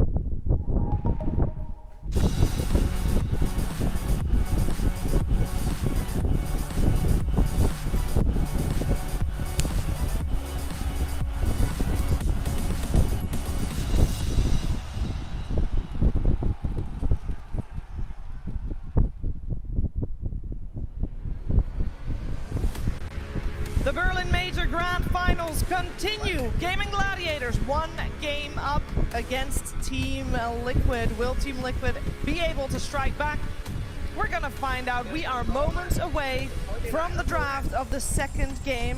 And something that I find is interesting, Gaming Gladiators, the last time they had priority, which was yesterday in the upper bracket finals, they choose Radiant. And they did the same thing right here, which is unusual because normally the teams, they choose pick priorities. So we recently have people choosing first pick. Game 2 rồi. Đã bên sau tiên kìa.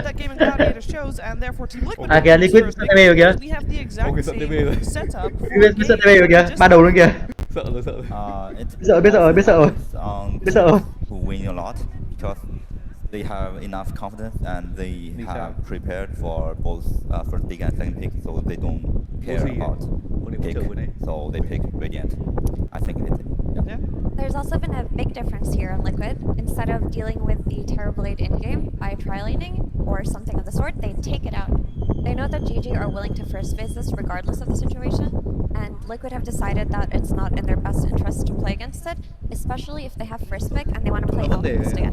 Never mind, they take out the Alchemist because they see the strategy. Well, that means that based on the previous game, we still have in the pool the Underlord that we saw first phase banned previous game by Team Liquid. And of course, we must not forget the Keeper of the Light that Game Gladiators was able to pick up. And the Doom. And the Doom that was banned out last time as well, Jenkins. Yeah, so Doom comes out here because I think if the Underlord comes out, you probably have Game and responding to Rubik. Bên đó là kiểu phản đối phe mỗi trận mà kiểu gì bọn đội thua ấy, họ là team thua ấy, được quyền chọn bên ấy.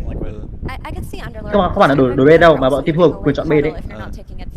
Tùy chúng nó chọn bên nào thôi chứ không phải là đổi đâu. LOL nó không đổi. Rồi không phải đổi đâu mà là nó bọn thua quyền đổi được quyền chọn bên đấy.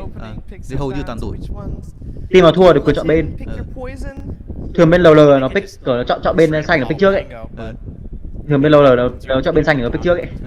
I will say previous performance on the Pango from. Lấy sớm mà nó lấy meta ấy, nó ép đối phương lấy kèo ấy, nó ép đối phương vào kèo ấy. They should probably ban it. Sorry, pick it now. Cờ nó đi trước có thể một nó cướp meta mắc, hai là nó ép đối phương phải mất mấy lần ban đầu ban một cái meta ấy. Đồ ấy, lợi thế bên bên team xanh ấy.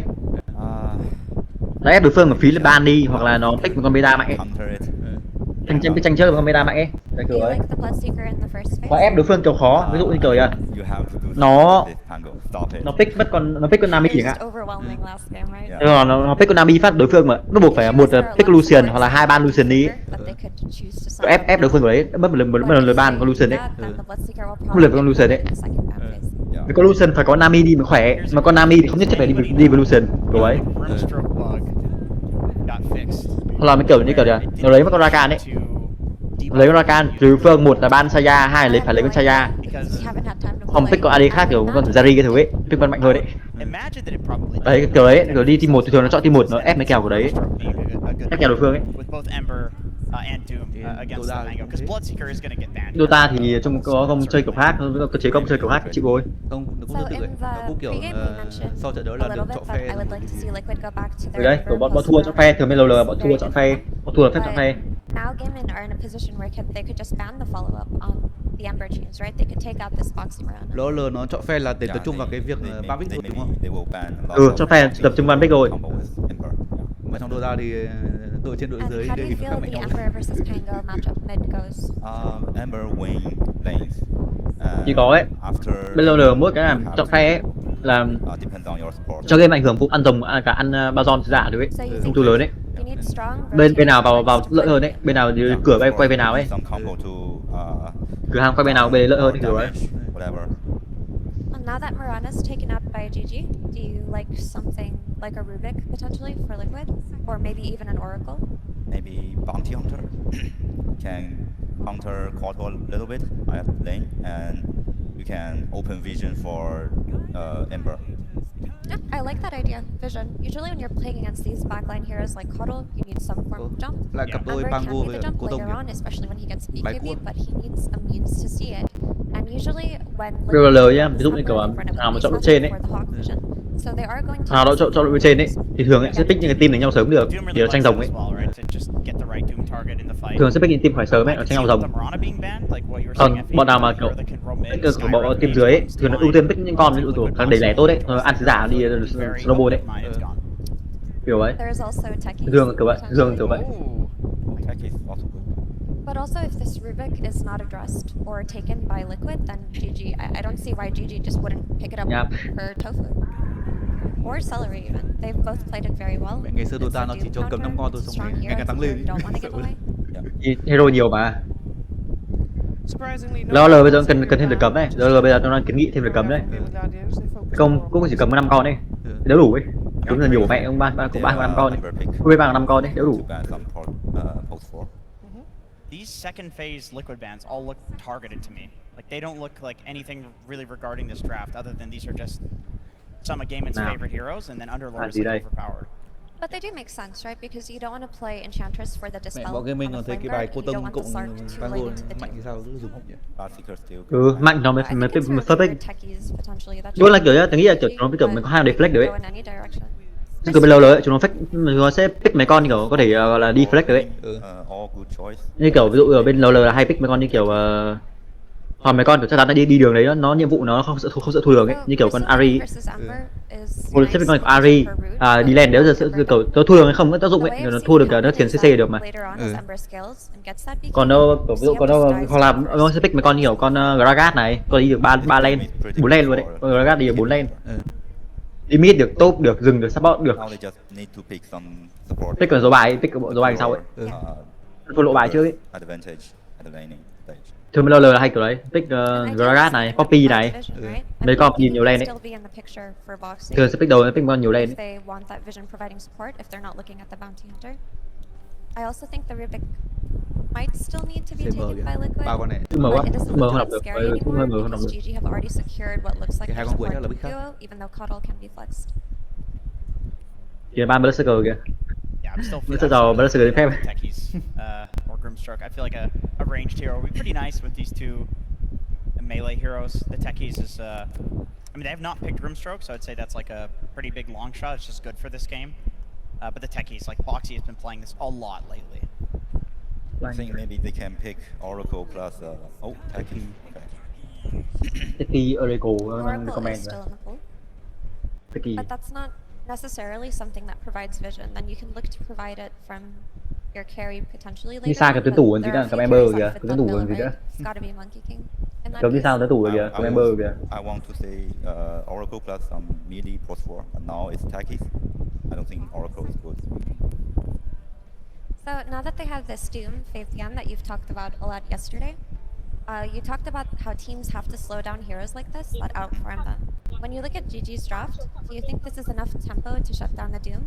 Yeah, definitely, because Crystal Maiden is a strong laning hero, and Porto and Pango, they can just run to Doom over and over again. Yeah.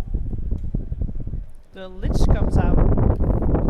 So Lich is a hero that kind of rose to popularity recently. It was played by XG as a response to Terrorblade, and now that the Purge hero and Enchantress has been taken out, there's not really a way to address the Frost Shield on the side of GG yet, unless somebody buys a Nullifier at some point.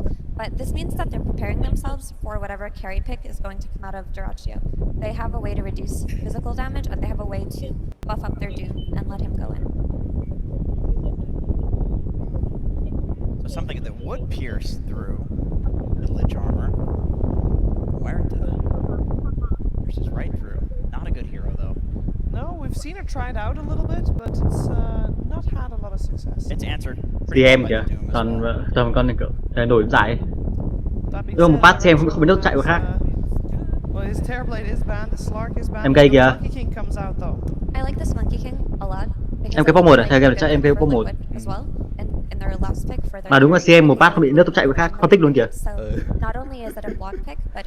Không thích kìa, một phát không bị nước chạy của khác, không thích luôn kìa. Oh, T-Gov. I thought Boxy was supposed to be playing. Oh, the double. Intel is British. That goes Căng bạn. pretty fast. Căng bạn. Căng. Let's go. Được bạn.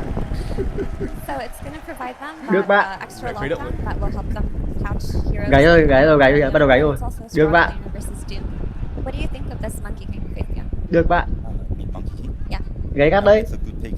It's a classic gaming style. You just pick some late game hero for Duraccio. And yeah, it's too strong at late game and team fight. They are very structured. It's line up. Cân đấy, đây là game này phải cân đấy, nhìn hai bên phải cân rồi đấy. Game trước hơi lệch quá, cái này mà nhìn thấy cân rồi đấy. Strong versus Monkey King, or do you think Monkey King can? It depends on how it's going with laning stage. You have chance to punish Monkey King, because Monkey King is also a hero very scared someone keeping running to him. Yeah. What about flexing the Monkey King to mid and you run it against the Ember Spirit? Also a good strategy, but you have to put Pango to offlane, and it will always make enemies for free farm. Yeah, that would be the first time that they've even run a Monkey King mid this tournament. So. Probably not happening, always an option though. Yeah. Gaming is second pick, they have option. Yeah. Well, we got two offlaners banned already with the Magnus and the Venomancer, while Gaming Gladiators seems to be targeting Mickey with the Sven banned already. So the 23 bans that people usually go for in this patch are the Seeker that have been taken out. The 23 carries, I mean. Sven that's been taken out. Luna is something that comes to mind, and SF was a 23 pick that teams looked at for a long time, but it seems to have fallen out of favor this patch. There's also potential for a Templar Assassin, I think, especially now that you have the Lich to protect her. And it's a decent hero versus Pango. Yeah. It's very strong versus Pango in the late game, but in the early game it can protect her from these early games. I think Cầm Sven Usa kìa. Quick tempo carry. Because they mà các bạn Sven hơi phí, con Sven thì có mạnh đâu. Bạn Sven ban hơi phí, con đấy có mạnh ấy. So what kind of carry would you like to see? Các ban Sven hơi phí, con đấy có mạnh, không mạnh đến mức mà phải ban của đấy. Nhưng mà mấy ông Gamin chắc đang tính ở bên Liquid nó sẽ pick một con đánh nhau sớm ấy, pick con carry đánh nhau sớm ấy. Kiểu Usa Sven kìa, nó thích mấy con carry bậc 2 đánh nhau sớm rồi ấy. dislike that idea at all. Mình chính ra bên cabin dễ bắt mà, con CM và con counter bắt bảo vệ, rồi con dễ bắt đấy. There's also potential. Oh no, they banned Mipo. so yeah. Mipo. TA. Game Kane Mipo. also good against disarms and Monkey King ult. Còn bắt hơn tranh kìa, mega Mipo. Face. Rồi. Okay, they want team fight. Rồi. Cười. Thấy không? This is a Đánh nhau sớm nhỉ? carry Pick một đánh nhau kìa. right with the chain frost into the chronosphere. It's also a pretty strong Pick con Void để counter con MK ấy. like you mentioned before. Pick the end because time will Phong khỉ và MK ấy. Pick Void counter ấy. Void. They won't play late game. Like they want faceless Void farm and other four guys just Mình đang thiếu mid à? making space. And they have chance because Ember is good at Pango lane. Don't you just I mean, it's not so good with the Coddle, but make, like a Viper here would do everything Venomancer does to the Void in the Lich and lane. Viper? Yeah. Yeah, it is a good counter to faceless Void, but I don't know in this patch. Maybe it's just a dead hero. What about Ogre coming back? Return of the offline Ogre. The Ignite spam against Void, that actually sounds pretty good. Hero. Oh, it will be the BH. bounty. Okay. Căng nha. Tiếp của team hơi căng nha. Played by on the offlane by 9 Pandas. The arrow plays. Offlane chắc BH à? Từng nghĩ chắc là BH counter offlane toàn đấy. Will this be an offlane bounty hunter? Khả năng cao Pango limit thôi. Pango limit xong rồi con CM pot 3, rồi pot 5 chứ. CM pot 5. Counter pot 4, xong rồi pot 3 là con BH. Pot 1 Money King. BH pot 3 là có đồ giết người đấy. PH và pot 3 nó có đồ giết đi xin người đấy. Đây có BH bây giờ có nó pot 3 được farm là có tía có đồ đi xin người đấy. Jack, guess you've got a very thoughtful face on. I mean, I agree with everything you said. We have seen it fall off, but we've also seen it, get like a 10k gold lead at 15 minutes. Lúc xem giải lo lờ hơi khó chịu lúc cấm chọi. Considering Nó xoay ngược game ngược record nhiều. in this tournament, I feel like this is the team. Xoay đứng đạo ấy. More bounty hunter look extremely good because they're so dominant that they might just crush the entire game from the first 10 minutes of the game. Bình thường mà, không nói bình thường. I think it's pretty close to me. They have to see what's going on in mid. I hope they can win mid for Nisha. I hope they can win mid Như for hình Nisha mặc as định well. nó đang quen với sân trái rồi, phải quay sang phải. Lừa lại. This grand finals. Let's see if Team Liquid can even the score. We're heading over to our commentary duo. It's Odie Pixel and Notel. Thank you very much, Shiva. Yes, game 2 ready to go here between Gaming Gladiators and Team Liquid in this best of 5 grand finals. Notel, you were saying you kind of like the way that both teams finished things off here, right? McKay bringing in the Void, and then Ace, that last pick, coming in with the offlane bounty hunter again. Let's go. It was really good to pick Void when you see the 4 heroes, but the last big bounty got me worried for Liquid. I don't really see how this Void gets to lane, and you don't really want to jump into jungle. You have to go back to farm every creeper in the early game. And going to the wave versus bounty hunter, like we've seen it, when 9 Pandas were running it, it's super strong with the Vanguard build. You get this timing where, as a melee carry, you can't really stay, but you can't really kill him. So you're facing a problem that's tough to solve.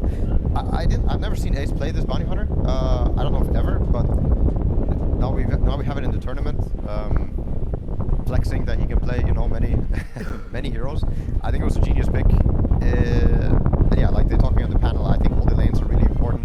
I'm not going to mention the draft because I think Gaming Gladiators, they just look unstoppable right now, and I think it's up to Liquid to find a way to beat them.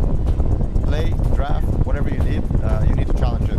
I mean, that's the thing as well, Gaming Gladiators with the second game draft, similarities to that game one, right? Once again, your Celery CM, Tofu, Killkeeper of the Light, and Quinn on that Pangolier that he had a fantastic game one, as he pretty much tends to do most of the time that he gets this hero. Overall, do you like sort of this different approach from Liquid this time around in this game 2 to what was a similar start to the opening of Gaming Gladiators lineup? Yeah, well, we're dealing with another Pango. Quinn, I would say, is the most known Pango mid as of the latest months. He's renowned for knowing the hero, doing things with it that other people don't seem to be able to pull off. So it shouldn't be as easy of a Pango game. You have the Faceless Void, one of the best heroes in the game against you. Ulti can counter his ulti, Time Dilation can counter his first 2 spells. But like I said, I'm worried. The bounty hunter last pick got me a bit concerned because I love the Void pick when you see the 4 heroes. But what are you gonna do? Đúng không, limit, phun dòng muỗng. Đúng không, limit, phun dòng muỗng tí là đấm vô tù. Ngon BH đã cướp được vừa buồn kìa. Ôi ôi,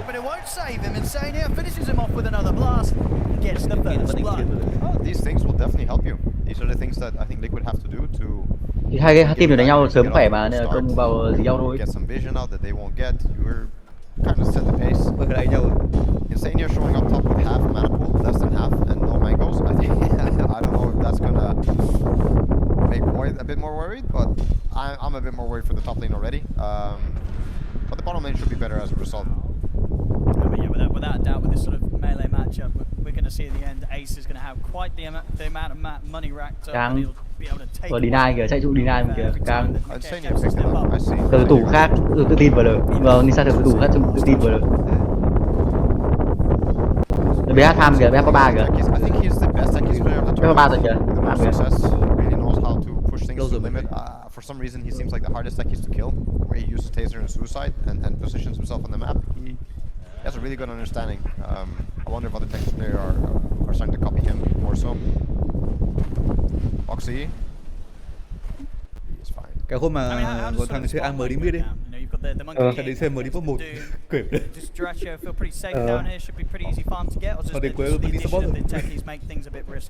CM Monkey. Nhưng mà có Naga mà, thực ra tổ chơi AM với cũng không sai lắm ấy. Cũng hơi liều rồi, dạo giữa game là đứng ngoài ra làm hết mà. Con Naga có một mà. Giữa game là cái tầm team Amber ngoài cánh đam cũng đang ra. An early Vanguard in one of the games. That's stuff. Ace, he finds the opportunity to jump forward and take out Celery. Oh my god, this patch we've seen it so many times. CM mà, chịu rồi. I think I see it all the time with techies. You trade your way down and then all of a sudden the mine into suicide. It's hard to calculate, I guess, when you're 60% HP and that means you're dead. It hasn't been sort of the funnest of lanes really for Celery. Saw what last game Liquid were able to kill him off quite a few times, that CM. So could be sort of a similar start. Obviously didn't matter in the long run for Gaming Gladiators, those early deaths, as things started to fall together very nicely in the mid game. I mean, overall as well, with Liquid's draft this time and having things like the Doom and the Void, you know, two heroes with very long cooldown ultimates, is that something that the Gaming Gladiators have the lineup to kind of punish in a game like this? Yeah, I mean, they have a really fast lineup. I think if Bounty Hunter gets off to a good start, he's a low cooldown hero and can keep the pressure going. And the same thing with Monkey. You're not relying on Wukong when you're in certain advantages. Pangolier Coddle, obviously, you have timings when you get Diffu and high level Chakra. You can also just play off the back of that non-stop. So yes, the long cooldowns, always you can try to punish. They have a good lineup for it, but the one thing that they don't really have is this objective taking. So if the game is stable, I don't think they're threatening Roshan, they're not threatening. Bên trên chill nhỉ? Bên dưới đánh nhau căng cực, bên trên chill vừa rồi. Bên dưới. Bên dưới đánh nhau căng cực luôn đấy, bên trên chill vừa rồi. I wonder what happened. I'll have to. Cho bên dưới đánh nhau to căng cực đấy, bên trên chill vừa rồi. Farm ấy, farm nhìn nhau ấy, chill vừa. MK 4 stack bạn là nhất rồi. Cặp có MK 4 stack thì bạn là nhất rồi. Really important area is going to be mid. We're not getting into the real rune territory yet, but I think the real rune territory, the real runes have a massive impact on what can happen, both for the mids, but for the side lanes too. Ganks everywhere. I mean, already just for the water runes alone, Liquid having Proxy turn up. Yeah, you have a chance right now. There's no. Bây giờ hay có mẹo là support từ nhà xong tele ra mid đi. Xong rồi thằng đi mid nó sẽ đưa bottle vào người thằng support. Thế là được sau đây. Ngon. Thôi xong rồi, rồi. Tích kỳ vào đây nhỉ, vào cút rồi. Chưa chết. Chưa chết. Rồi, chết đâu? Một xiên nữa. Rồi, sao? Ôi, đẩy liều vãi, có lão vào liều vào rồi ấy. Chứ nếu đã em vào rồi, lão liều vào rồi. Vấp rồi, con băng cô chạy vấp. Mày không chết kìa. Chạy vấp ấy, còn chạy vấp ở cọc kìa. Thế thì cool. Lots of mid action. I think we're gonna see even more of minute 6. Zai, it's not bad. There is an Ice Ogre hiding in the jungle, so if he manages to find that, I think it's probably the best creep he can get. It completely destroys the monkey and what you want to do. I think it's also very good versus the bounty and Đúng mà. the Pangolier, so you Nó could chỉ choose cần to keep it Muốn for a đưa quay while. có chừng gì nhìn Troy's monkey. Hey, what did he get? Đây, He got the các mana bạn. burn creep. kìa. Hình như không biết không rõ. Tôi chẳng Đấy nhớ. tưởng Ít khi ăn con này. Con này là con bé tí. Nhớ là con quầy bé. Due to the twin gates, vừa gì đấy? that third hero will manage Vừa to pau be thì có enough người to giết, take có người down cái chết được kìa. Thrachos. It's such a nice dodge, but it's not Vừa enough. pau thì nó Say bắn trụ you're luôn kìa. coming from behind. That's the portal getting into play again. Cũng căng. And they need this liquid. Thế nào? Đây. Thing though, with the start, Thracho and Celery, they have set this up for Thracho to get pretty much free farm now, unless they can find opportunities to jump and they'll try, but Thracho, with the mischief, Thế này chạy lên quá. Block kìa. Ôi. Block. with that able Block to kìa. step back, Ksenia has headed Ui. across Căng. Đây thì khen Căng rồi. nha. 6 minutes. Anh căng nha. He's got somewhere to Thì be. khai đấy. You know, he can't Căng của afford trận to kìa. carry this bottom lane any longer. Game mà cần đấy, game này cân kèo đấy, game chơi chụp cân kèo ấy. Ở game trước thì Liquid đổi trận vẫn đánh That's ác also như starting này. to happen top. Mà về sau thì đuối. You can't trade with the. Bảo rồi, game trước thua chất tướng mà, ông bắn pick thua từ bắn pick rồi.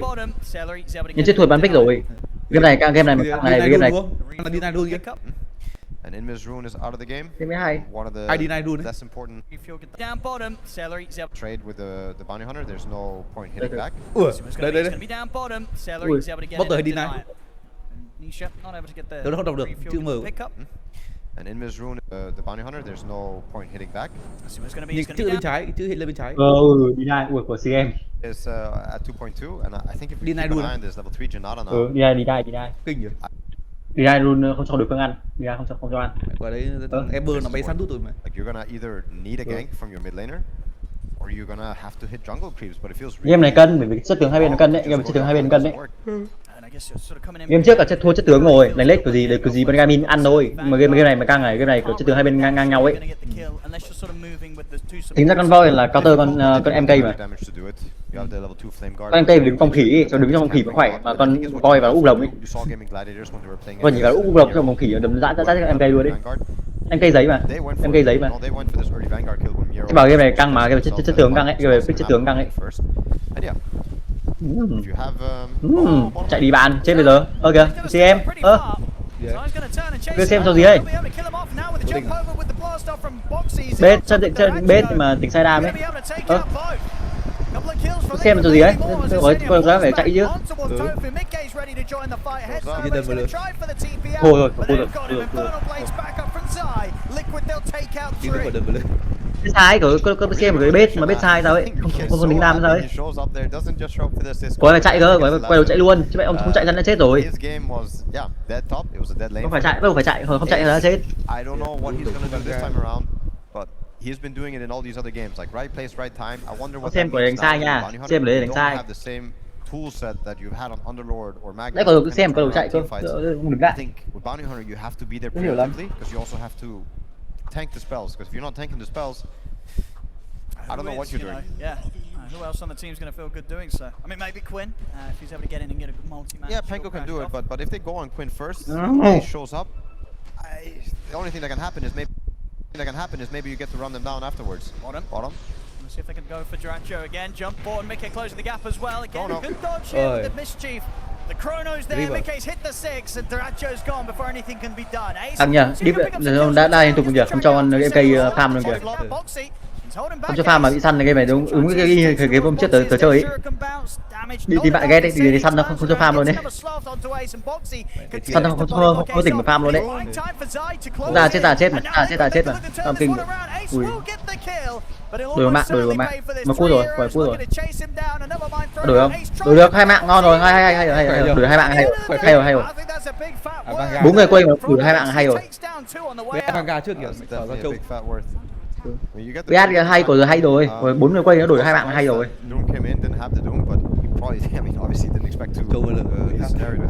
Đánh căng thực sự.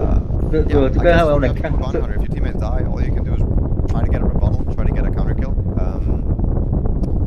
I'm also curious to what he's going to buy and which neutral item he's going to go for. We always see the mana neutral items on these types of heroes because you're so low mana and you'd rather not buy something for it. Maybe he's going for Midas. That's his way to scale after the Vanguard build. I mean, yeah, he wants the money, Ace. This game on his bounty. Definitely an interesting approach, but one I'm always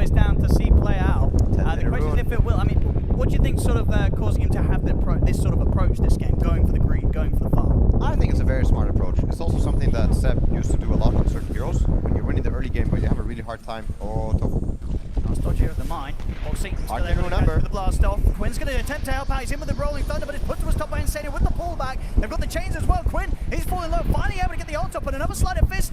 He's going to go for it. He's going to go for it. He's going to be able to get out. He's going to try and jump with the remnant, but again, the swashbuckles back up in time. Quinn won't get caught. Celery, on the other hand, though, will be left behind. Nisha, with that arcane rune and the high up time of the sleight of fist, claims the 2 kills. Oh, that's such a good rune. I don't remember what the last rune was, but I think there's still DD remaining. Maybe DD and Illusion. Yeah, there was it was Invis into Illusion into Arcane.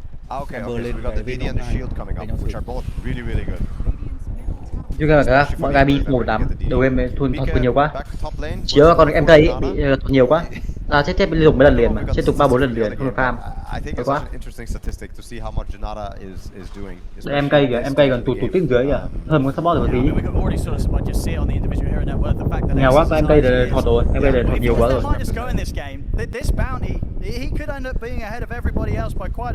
Đấy không? Còn Lisa cầm cái tủ khác.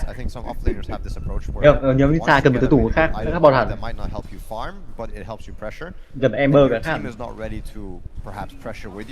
You get the pressure done that you can with this Vanguard, and you go back for a Midas because it's a way to keep scaling into the game. It's a way to. Nếu là một game Ember pick Lisa khác. As well, like if they're not making a play and you're not able to make your own. Nếu một game Ember pick Lisa khác. Sắp bộ set kìa, sắp bộ set rồi. He's like, well, if Doom's buying a Midas, I want to get one as well. Yeah, bottom tower though, falling first for Liquid, or falling for getting guided by Liquid. They has taken the first tower in 68.8% of their games. Second highest after Shopify Rebellion. They had this weird tower statistic too, right? They had the first tower of the tournament and stuff like this. Mà một Dota nó hay có kiểu cái mini map ấy, nó cứ để hình cái mũi tên ấy. Nhìn đấy sao vậy? Tôi nhìn không biết thằng nào, mình không nhìn quen, không biết thằng nào. Definitely something that Gaming Gladiators will have to be definitely aware of. You know, if he starts to disappear on the map, this Ember Spirit could be on the hunt for kills. Very close to having the full Maelstrom done. It's 400 gold away, Nisha. Got 6 on both supports now on Liquid side. Everybody got their ultimate abilities. Mid tower is going to be the next thing. Nisha popping the DD for it. It's very hard for Celery to kind of help and threaten anything, because if you get close, this light takes about 30 HP. Nhìn qua minimap biết nó đang quay đầu nào hết. Vừa như bố cái đầu nào không biết thằng nào, không biết thằng nào. With themselves, yet to lose a tower. And something that we could see sort of stay like that for a while, as you say, what Gaming Gladiators, they don't really have the heroes to push towers early. They don't have the heroes to push towers. The only thing that they can really do is fight back or start the fights themselves. And I think if Liquid want to respond and they're in a good position, they always have it in them to take the fight top lane. Try to set up for this. Chrono and the Chain Frost, the bounces, most of them heading over towards the creep, so not enough damage to kill Ace off. Boxy jumps in to put an end to Celery.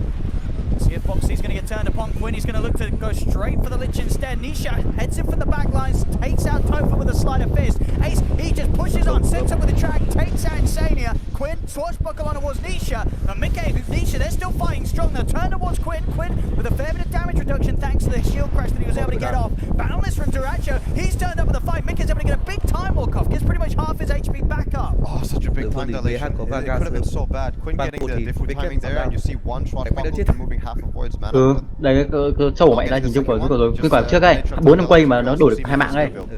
Tôi cho đổi 2 mạng đây. Chờ rồi. Tôi chờ rồi. I mean, we are certainly seeing Ace just sort of with this Vanguard alone. Not an easy hero to kill. They're dropping these Chronos, these Chain Frost, you know, albeit the bounces weren't ideal, a lot being tanked by the creeps. They didn't even really come close to killing Ace. No casino for Insania today.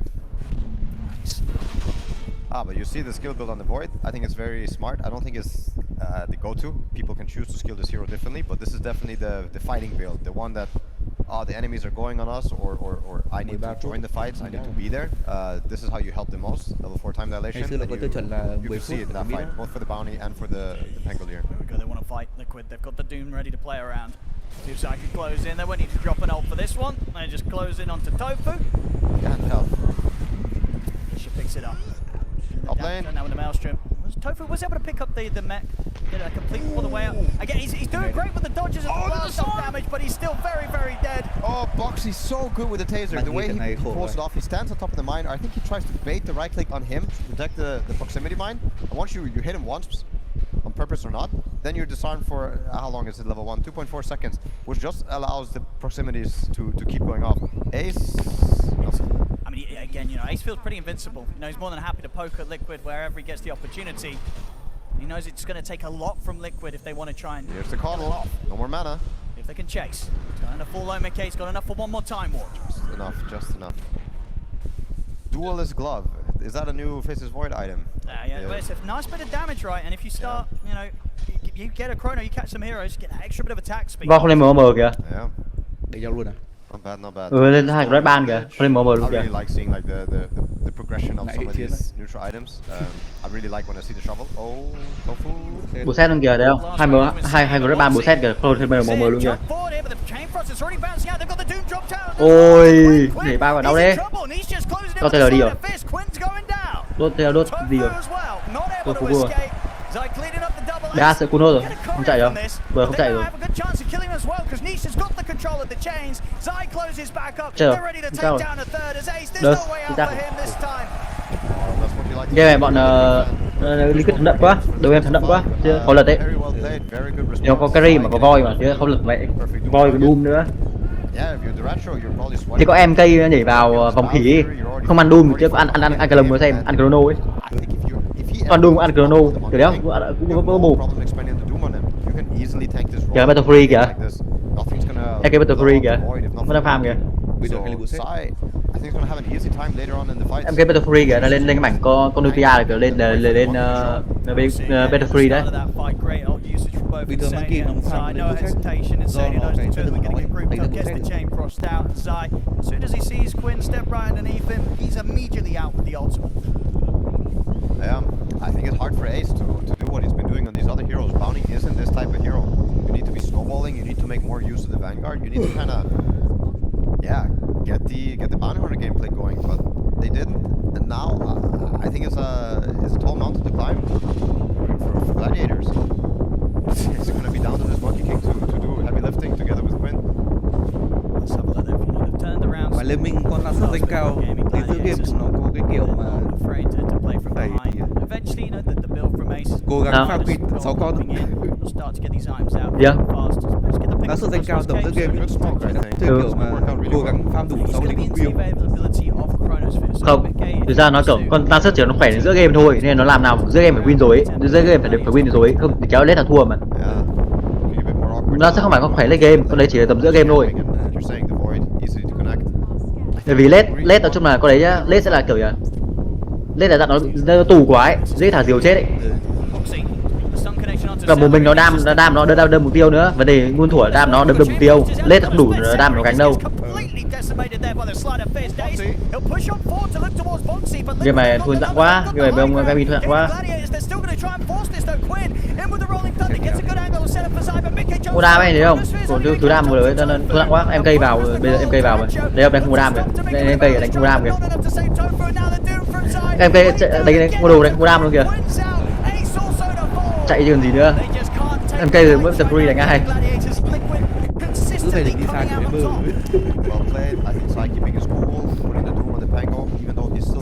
Nhưng mà em không chảy quá, cái này nó chảy quá, em cây nó cam nát quá rồi ấy. Em cây cái này bị em cây khổ thật mà, bị cam liên tục. Tầm 3-4 người ganh bắn trụ đây.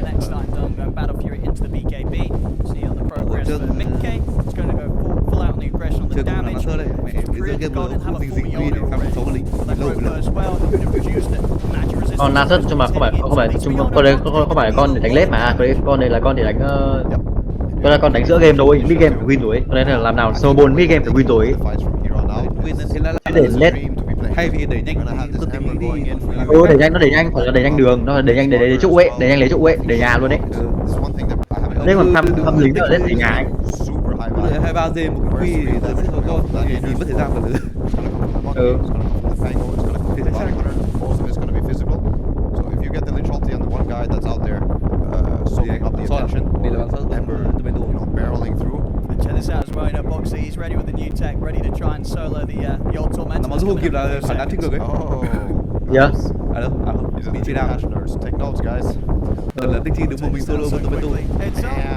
Ui, nhà nào? Đi cút kìa. Đi cút kìa. Ba thằng là chia đam được. Đang tưởng ấy một mình tích solo ấy. Yeah, interesting pickup for Mika, choosing the grow bow on a faceless void. You're not a range hero, sir. But obviously with the magic damage increase. Có trường hợp tích chi để săn bom ở chỗ Tormentor ấy, cứ thằng đi qua bom đổ phản đám chết. Yeah, the whole team. We got the Maelstrom on Ember, we got the techies bringing out massive damage, Lich bringing out massive damage. Tormentor phải làm. Having of course AoE, Infernal Blade. Yeah. I really love what they did with the neutral items. I'm a personal fan of Anh em bọn game mình mà thua get your token, cái bài you get to choose. bài cô tông. Usually you'll get something more fitting for your hero or fitting for your item build. Cô tông xin 13 goal. Yeah, and I see new things all the time here. I think pros are still figuring out what's good in the hood. Vampire Fangs. I don't think I've seen anyone do this yet. Maybe I have, but yeah, this is the first time I know this is Sai. Yeah, very sort of few heroes that want to go for it. I feel like a lot of the times there's normally something else better. It's like the night vision too is so cool. I remember this item we used to talk about in OG. Yep. How it actually impacts the night. And it's one of the best things you can have on Doom is night vision. So I think Sai is thinking about that too. That means there's always that solid chance to kind of get the precast Doom off right if you see a hero on the And they're dire, so they're like the night team now. On the night side. I mean, it can make a difference, especially around those Roshans that are on the top half of the map. Over the triangle ace. He's going to get caught. No chance of surviving. Quinn is also very low on mana. He's got his wand in his backpack as well, so he won't be able to get burst. One bottle charge is enough to get a rồi, switch theo Nam mà chạy ra. and that will be enough to keep him Tới lên, chạy được kia. TP has just enough mana to play with. Không thể bị, không thể bị. Hey, he's lucky to get out of that one. That was close. Căng. Lucky or good, maybe he knows all the juke spots. Đi Sola kìa. I think a lot of players have no clue how the trees work on the sides yet. These are things I think take a lot of time if you're going to know whether or not. Ai. Cơ vậy. That's a big deal. Chúng ta khó đánh lắm vì cái này có MK khi yếu quá, MK giờ mày yếu quá. Tọt kìa. Take that. That's really nice. Tech is getting his reactive taser. Có đúng top 6 network đánh ai. Deals damage on detonation. I have a feeling like this is probably one of the best shard games you could have on techies. When you look at the Gladiators heroes like Monkey, Bounty, even the Pango. It's just going to be super difficult for Diracho to focus on targets in these team fights. He's going to try with maybe some setup here in the trees. Malice, the BKB is already there. Nisha, he'll be able to pop it, stands his ground for trying to play full aggressive. It'll cost him his life. Boxy's jumped in. In fact, Boxy, and he's going to pay with his life as well. Em ơi, sao bên ra ngoài đi? Man, I love that tip. He chooses to stand his ground rather than opting to escape. And that is quite the pickup there for Diracho. How do you tip like this? You have no idea if somebody's coming from the fog about to kill you again. You know that the Ember died. The techies is still there in your fog and you... I mean, I think that Diracho did not expect that kill to be handed to him. But Nó đánh kiểu khó hiểu vào đấy. Giờ con game. Well. Thôi, tôi xong rồi, vừa lên cua. Như kiểu bắn độ ấy. Quăng rồi. Rồi quăng rồi. Bắt đầu bọn Liquid quăng, còn MK cái đỉnh phải bán network kìa. Để phát top 4 network rồi kìa. Đây có BKB đây, không chói không bị gì. Có ulti. Bên ra ngoài. Không hiểu lắm. Hay ông tự tin đủ đam, hay tự tin đủ đam hay sao không biết. Cho tin Teki, cho ông là tin Teki. Là tin Teki ví dụ nghĩ Teki để vào stun rồi giết được ấy. So yeah, it's all these things adding up now. Ace, the pipe done, 2k gold in the bank as well. You know, as expected with this Midas build, he's keeping up in farm. Oh! Did you see that? Oh my god. He's out. Let's have a look. And there I mean, you're bang on with how sort of rare we've seen the Vampire Fangs. The second least purchase out of the tier 2 neutrals, Vampire Fangs. Nice. They're catching this time. They've got another sentry down. As I say, it's pretty beefy with the pipe, but not beefy enough to survive this. Nice fire laid down as well. No chance of walking away. Down to all the slows. Boxy's already trying to see if he can set up Fonta Tofu as well. He's going to try with the blast off. Won't get lucky with it. Still able to find a vision to lay down a mine. I mean, Nisha's got this arcane rune. He can play pretty aggressive. And this time I think he's going to get away with it. Walks up, chases out Tofu. Tofu will pop the mech. You can have another slight change in a second. Nisha gets the kill and easily gets out. Oh my god, Nisha is one of the most annoying players to play against, I think.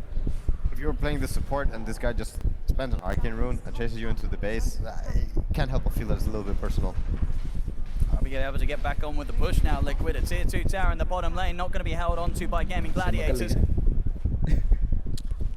Yeah. I want to believe Liquid are going to take this to a 1-1. Celery. It's going to get found there. Probably.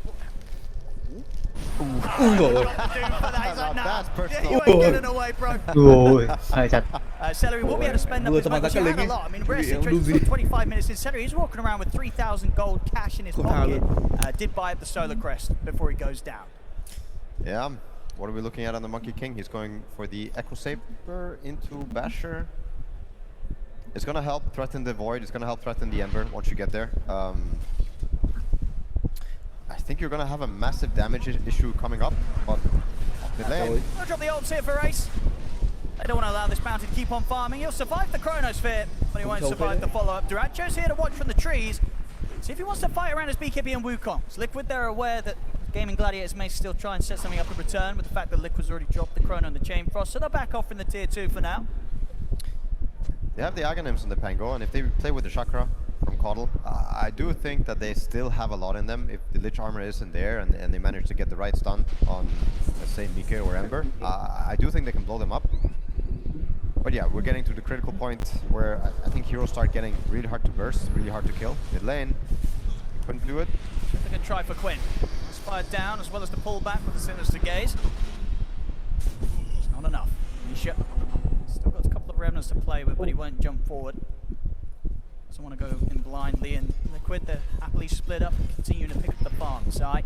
Top net worth closing in on his next time and that level 18. Gaming Gladiators, they're going to go out on the hunt, see if they can catch this Doom potentially. Interesting choice by Mika to not level up the Chrono. You do get 10 seconds less and the duration does go up. Mana cost goes up quite a bit, which is why I think he's choosing not to level it. I think it's actually go. Look at the opening onto Zai, but Zai's got the BKB. He'll opt for the BKB TP out. He's cool there, Zai. No panic as he escapes. Đi cút rồi kìa, Kiều đứng hit kìa. The Basher being queued up next by Duracho. Đi cút. As for now, that sort of play will save it. Yeah, I think Roshan is on the menu now. If you're Liquid, I don't see why you would wait until they just kill it now. You know they're all bottom. You have the items in the void to do it. But yeah, I think the diffuse will actually made Mika not want to level this up. The risk of the double mana burn with the Coddle Pangolier. That's what they can go for here up top. Nisha pushing in the wave, as you say, just sort of making space for the rest of Liquid to head into the Roche pit.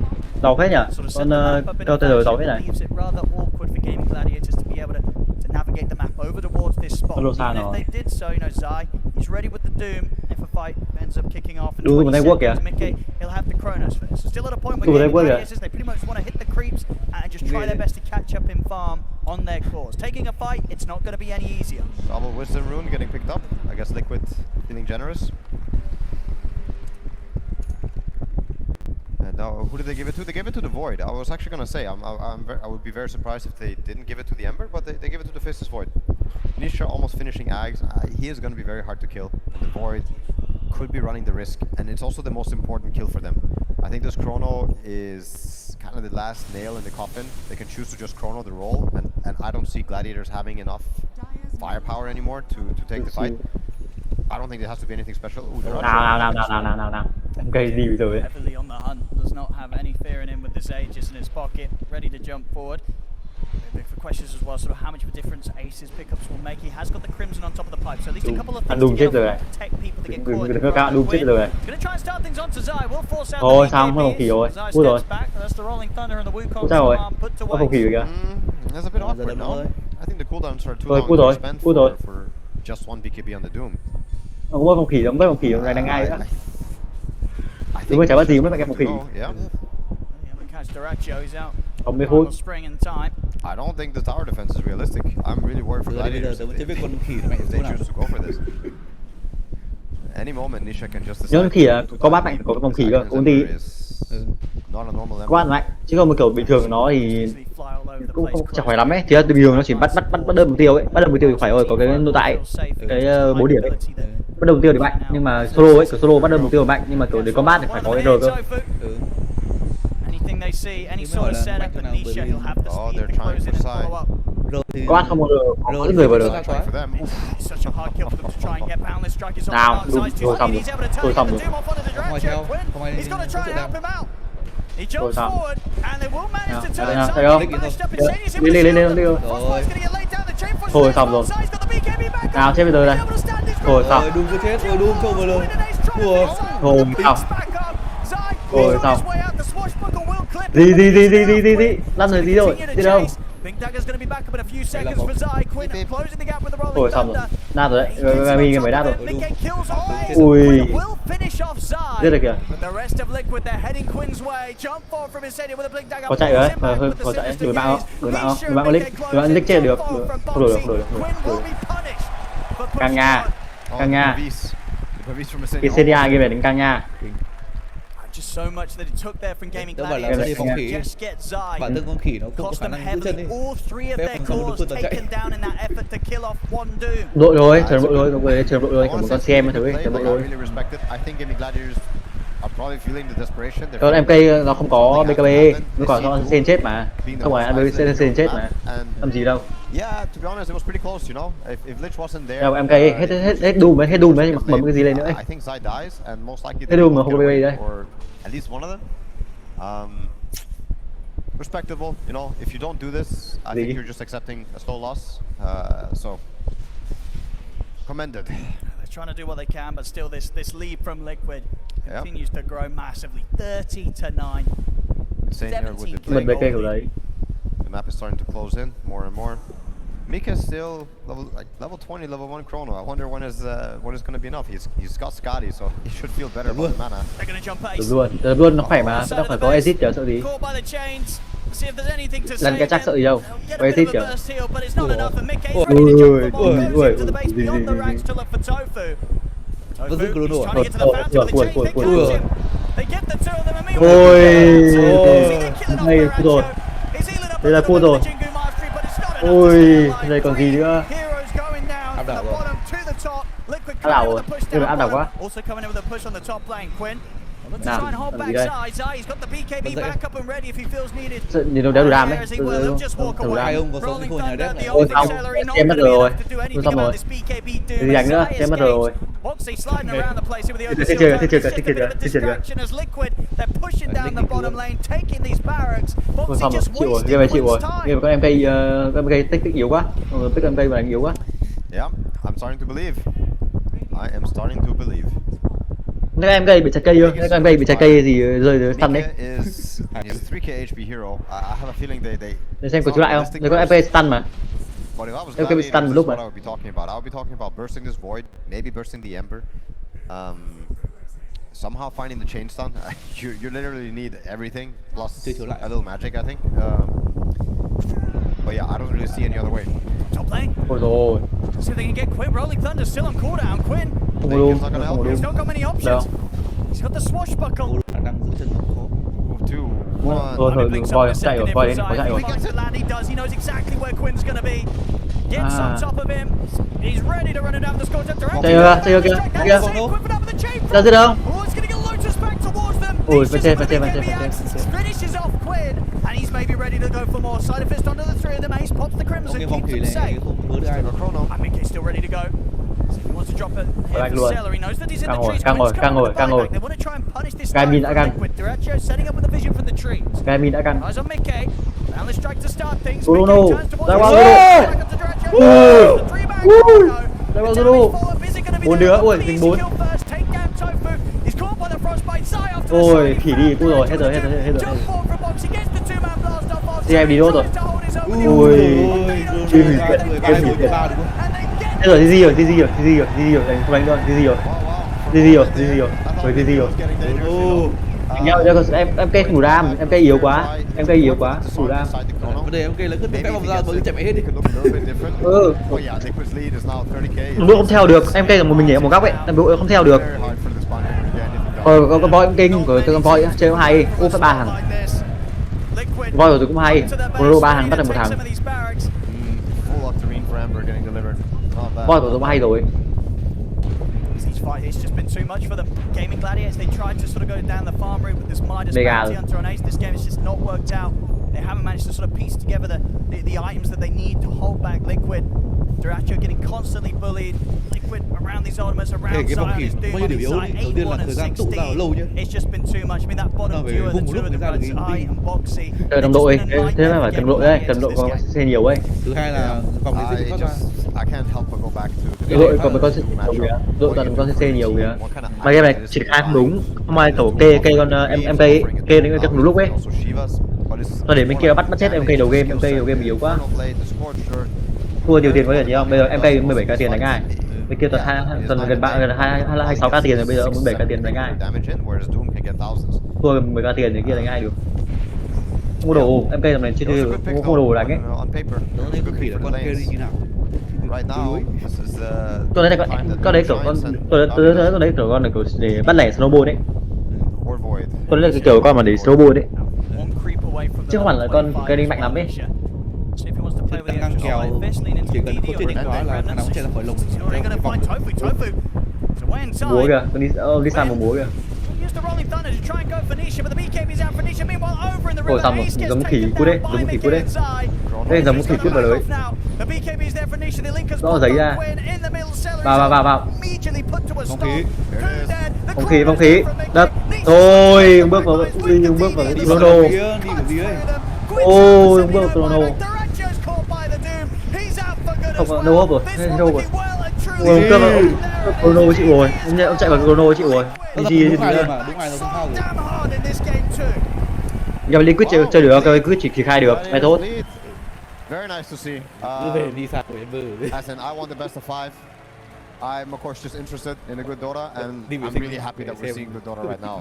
Really happy to see that. Game này